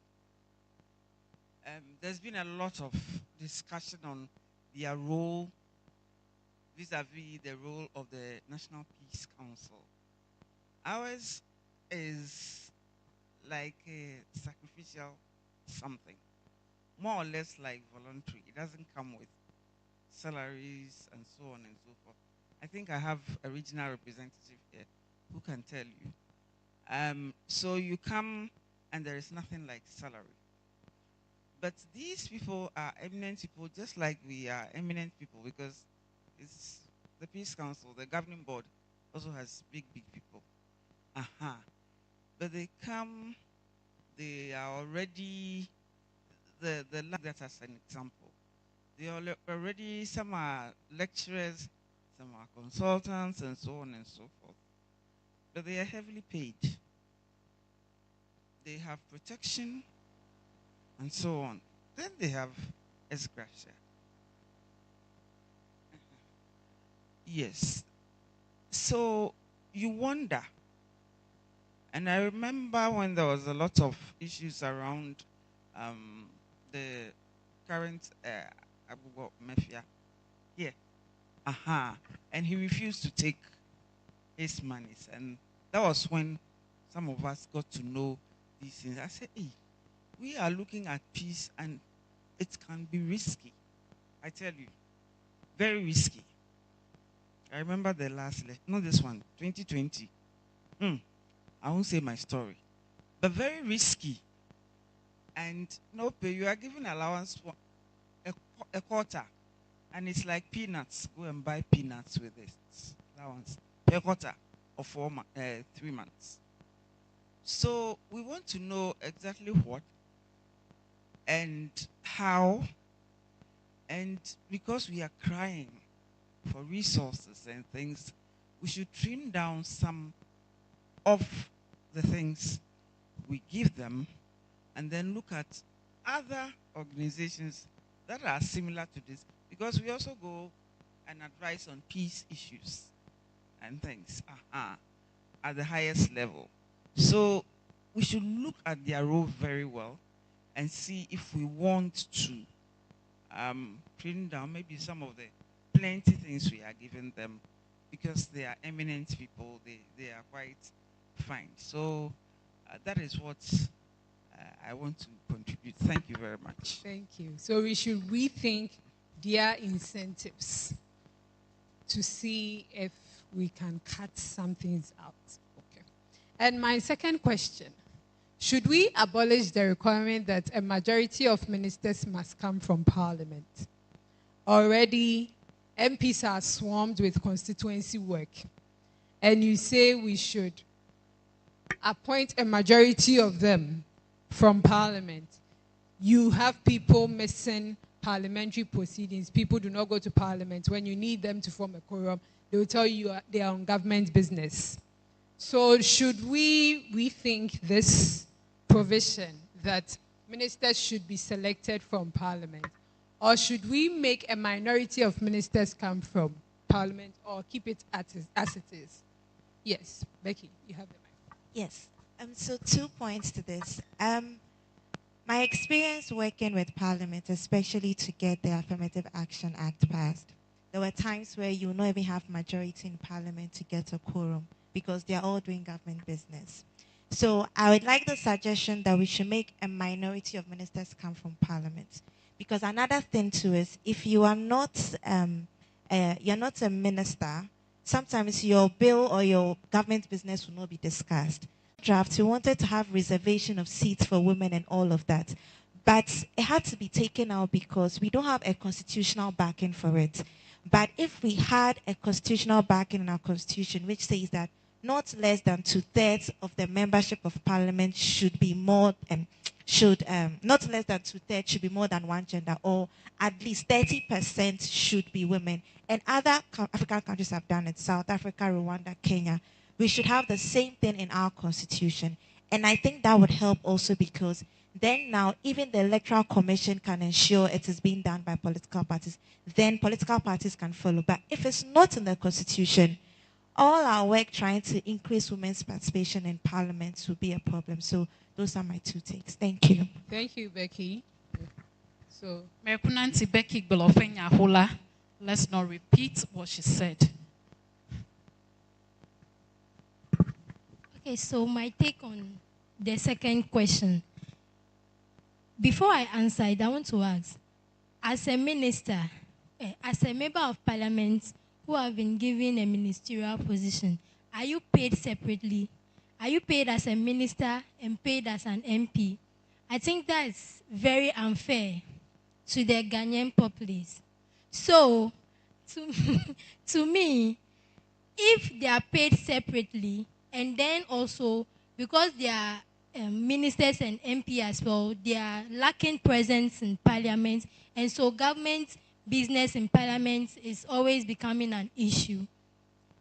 Ministers should, as an MP should not be appointed as a minister. We have a lot of potentials in Ghana who can serve in the same positions as ministers. Let's explore other people's views and talents and whatever ideas they have. We should not limit it to just one person by giving one person an opportunity to make laws for us and then an opportunity to serve in another ministry again. That's my suggestion. Thank you.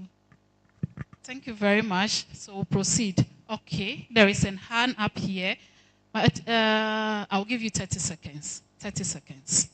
So very brief, straight to the point. To me, I disagree. I think that the way it is now is okay because it comes with a lot of logistical issues. So we should look at the other side of it, not that it should be majority or minority. It's cost. So if somebody is a minister, is an MP before made a minister, it saves the state than me being an MP. You are bringing a different person to become a minister. So we should look at the thing holistically. Thank you. Okay, Thank you very much. So we'll proceed, madam. Okay. And my final question on constitutional review. My final question on constitutional review. There have been multi-party requests for the term of the office of the future president to be extended. And when I say multi-party, I mean it has come from the MPP side. It has come from the NDC side. It has come from PNC. Yes, everywhere it has come from there. And the argument is that when you give people 4 years, the first year they are using it to learn the system. The second and third years, they actually are implementing their policies. And the final year, they are campaigning. So they have only 2 years to do something reasonable. So there have been calls for an extension. Some people have said we should do 5 years. Others have said we should do 7 years. What do you think about it? Do you think we should maintain our 4 years? Or should we do 5 years so that 1 year for knowing the system, 3 years to do something so that if you do not do it, then we can tell you something? Or the last year, yes. I think we are in parliament now and I'm hearing yes, no. So the yes have taken it. Thank you very much, madam. Let's proceed. Okay, we so can't I'll give her do the that. chance. Okay, to me, I think it should be extended to 5 years, but they should set up a committee that will be vetting them often. So when at the end of the 5 years, if you are not able to perform, you go, another person comes. Thank you. So Joshua, then we come to... Hey, please, the hands are many and time is already not on our side. So please, if I give you the mic, do it for me in 30 seconds. Please don't give a preamble. Sure. Personally, as someone who operates a business, we normally give, we said the time for seeing how viable a business is 5 years. Seriously, the time is just too small to track implementation, monitor, evaluate, and see impact. It is just too small. And then when another person comes, there is an overhaul. So we don't get to see even if a policy has made its impact or not, or whether we are just using sensationalism to change.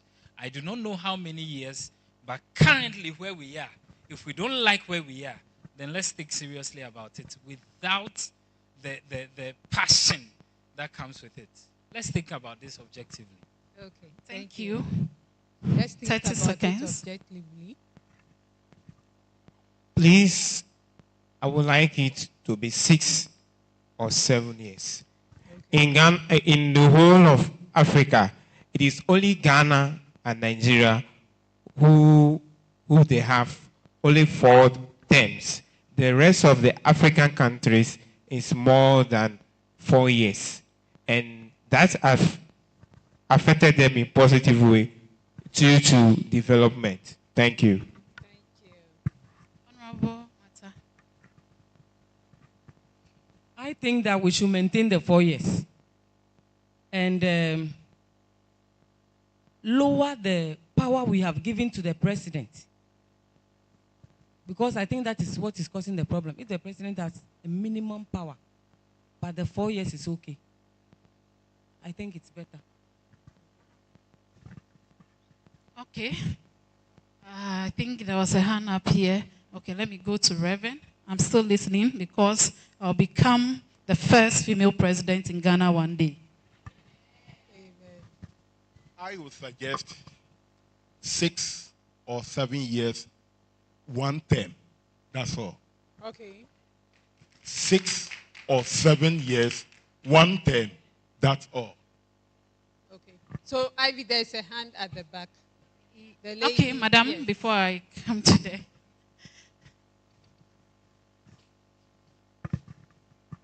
Thank you. I also want to buy into 5 years in the sense that the first year the president is going to use to form his government. So the rest 4 years that we can see the impact of it. Thank you. Thank you so much. So So we'll take the last one because the hand has been up for long. Madam, 30 seconds. No preamble. Okay, me, I'll go for 4 terms. Let's take it for instance. Ghana, we don't use that 4 terms. We use 8. Please wait. Did you say 4 terms? 4 years. Okay. 4 years. If the person come to power, they will give him another chance to prove what he can do best. So let's take it for instance. Mahama has been on power before. He has stated the presidential, so he knows what he should do. So he cannot tell us he's having only 2 years to do what, blah, blah, blah. The 4 years is okay. Okay, thank you very much. We'll proceed, madam. Okay, 4 years. Thank you. Now, what we were waiting for has come. We were trying to ensure that your land gets here. And now it's here, so I should be...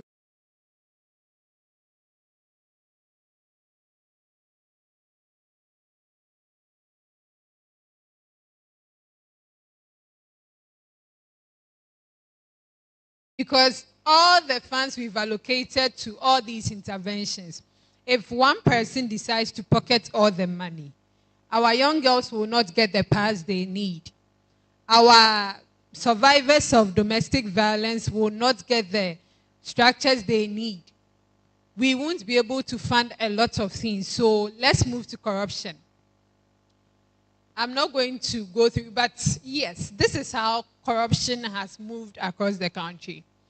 So over the last 10 years, within 2014, we asked, in your opinion, over the past year, has the level of corruption in this country increased, decreased, or stayed the same? So let's focus on the red. 2014, 83% of Ghanaians said it has increased. Then in 2017, I don't know what the government was doing right. It dipped heavily to 39%. Then in 2019, let's not clap. 53%, it increased from 39% to 53%. Then in 2022, it increased to 77%. And then finally in 2024, just the last round of Afrobarometer data was collected in August last year. 74% of Ghanaians said it has increased somewhat. And we asked again, how do you think the government is faring in its anti-corruption fight? Is the government doing enough to fight corruption in the country? And in 2012, 56% of Ghanaians said the government was doing fairly or very badly. 74% said in 2014 that the government was doing fairly or very badly. And you can just oppose it to the previous slide.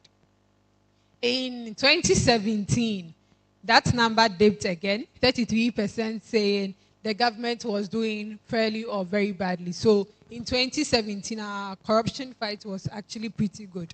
When you see from there, 67% saying it was fairly or very well. In 2019, it dipped again. 40% said, 54% said the government was doing fairly or very badly. In 2022, 85%, it increased heavily, said the government was doing very or fairly badly. And finally, last year, 82% said the government was doing fairly or very badly. So we have a corruption perception index that tracks public sector corruption in countries.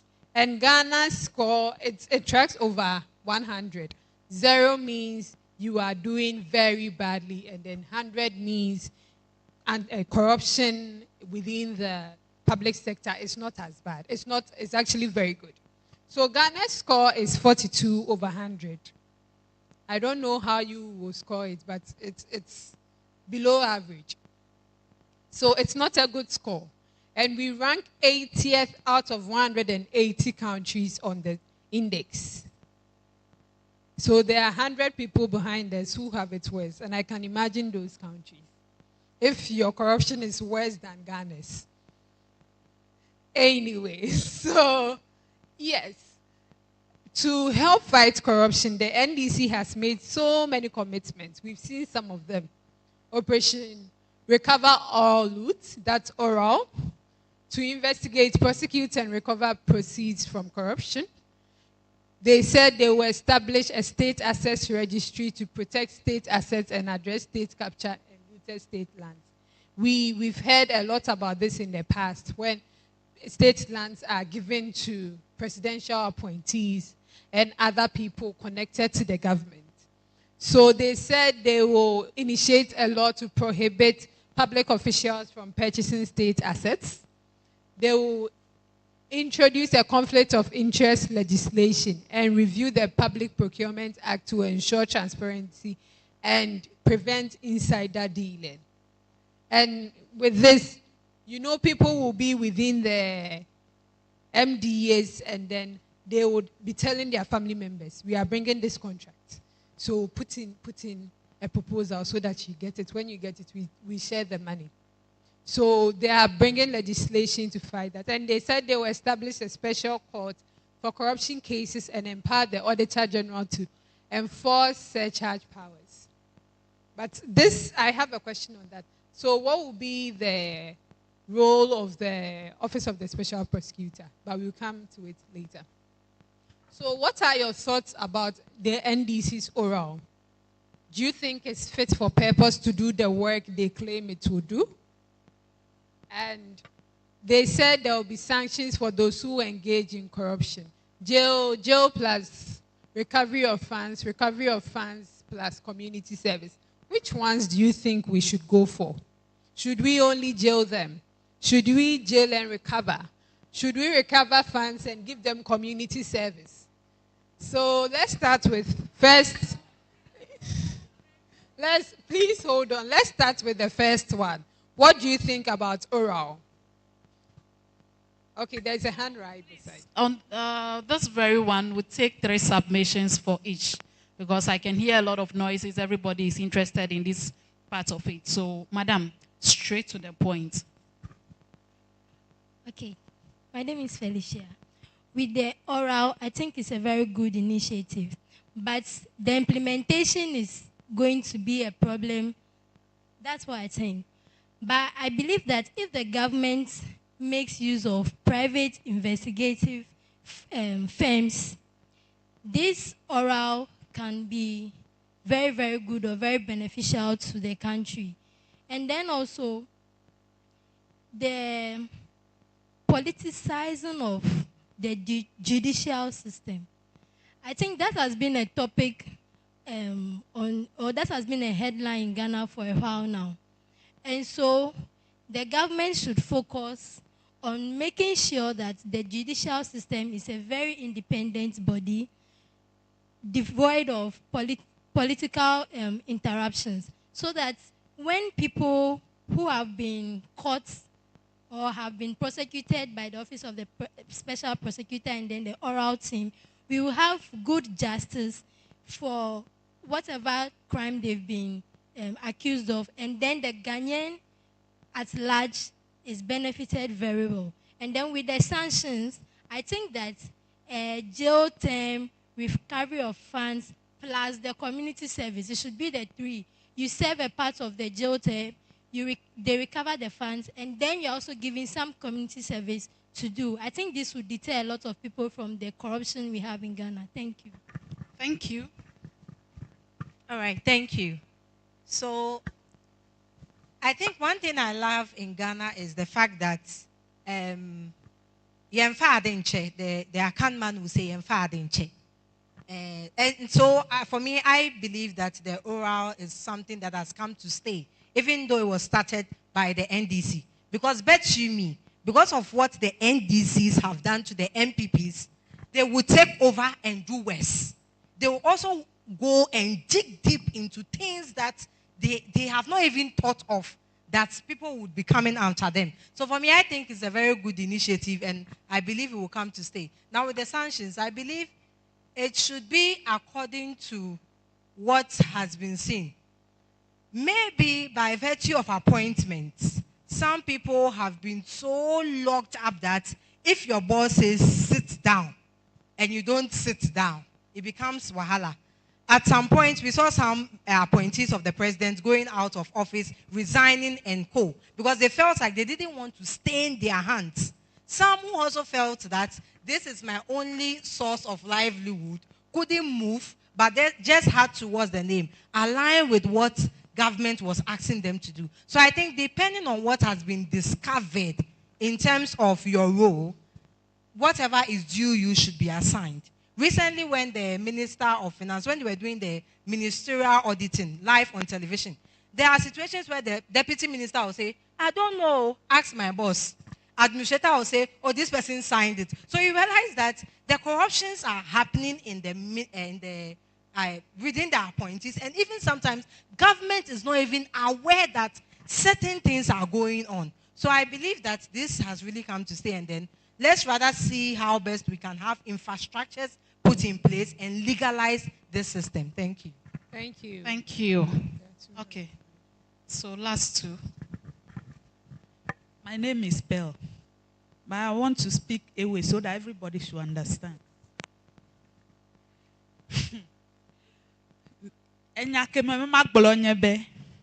Afe corruption, abulek to comedy. Miafe department where megana politician deka low government in power dekene select amedekena miu. Ne miafe police or interior department la. Miawento do come everywhere. Like he promotion he na ne yisi no take over. Ne ojosi bela miafe nunola dekere ma have influence there. Politicians odomo ya come kobe corruption la abule to come. Elabel through this la miafe recruitment where he wa ole fetela is under corruption. Like I employ ame menyande kecho edoke wa for yinwo kake within 1 month la ebe no hwa ame de dome.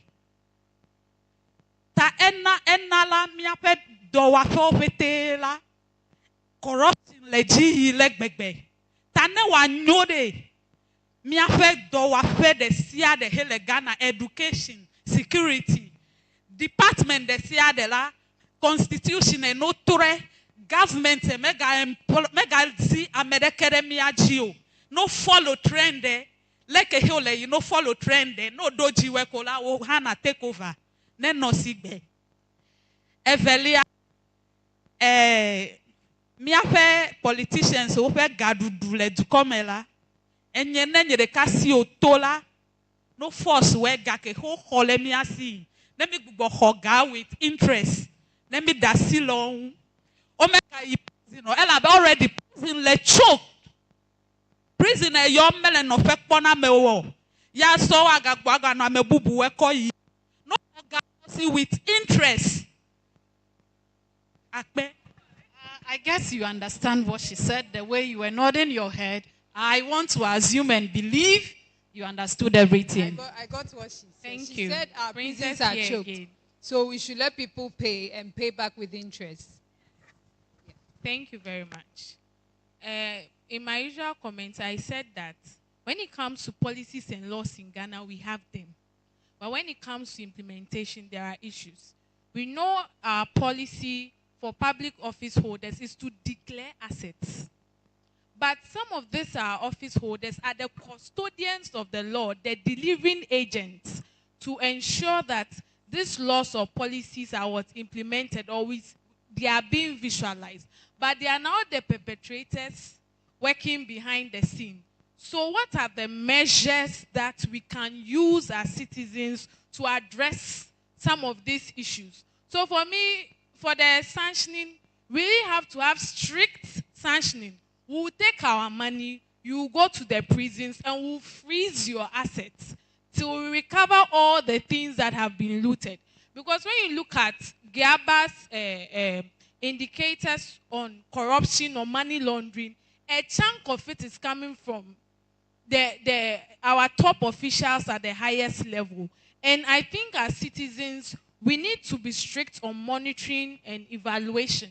So we should have a very strict monitoring and evaluation system where we can evaluate and monitor our leaders. I think at the end of the day, it's going to help deal with the issues of corruption. And as citizens too, we shouldn't become the custodians of corruption. Some of us, the office we are holding, we know when it comes to our skills and capacity, we don't have that prerequisite skills, but we are filling those offices. And those who are supposed to be there are not there. So for example, there was an office, someone in the high office, I asked the question. I asked him that, why is it that some of your people are stealing?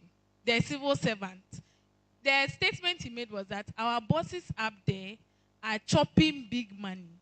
For example, if you are supposed to fall my car, and you know that I'm supposed to consume 1,500 for a week, then you tell me that I'm giving you 1,500 cedis for a month for a government vehicle, and you know that you go to communities to do different activities.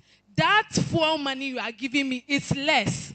How do you think I'll get the rest of the money to fuel the car and do the community service? Then you sit in the comfort of your home or office, and when everything is done, you take a higher pay, you enjoy other allowances, and I am there suffering and doing the work, but I'm not properly paid. So at the end of the day, I will steal. So if we have better mechanism, we can address the issues of corruption. Thank you. On this note, we are done with the submissions, and if you have any remarks to make, then please do that. Thank you. So, rounding up, I need us to think about a certain question. You can choose to give me the response whilst you take your lunch and you take your transportation. If you were appointed, and this is piggybacking on what Lovia, right? Yes, Lovia said. If you were appointed as CEO of COCOBOD, and you have younger sisters or brothers, nephews and nieces, grandchildren, close friends and party members who are unemployed, will you use your power to employ any of these people, even if they are more qualified people? I need us to think about it carefully. Yes, please. I am the one taking your answers now. Yes. When you come for your lunch and your tea and tea, give me that answer. Thank you very much. So all hands down. Thank you. Yes. So maybe some people can take the microphone whilst others are, because if we all go back there, it will be very crowded. So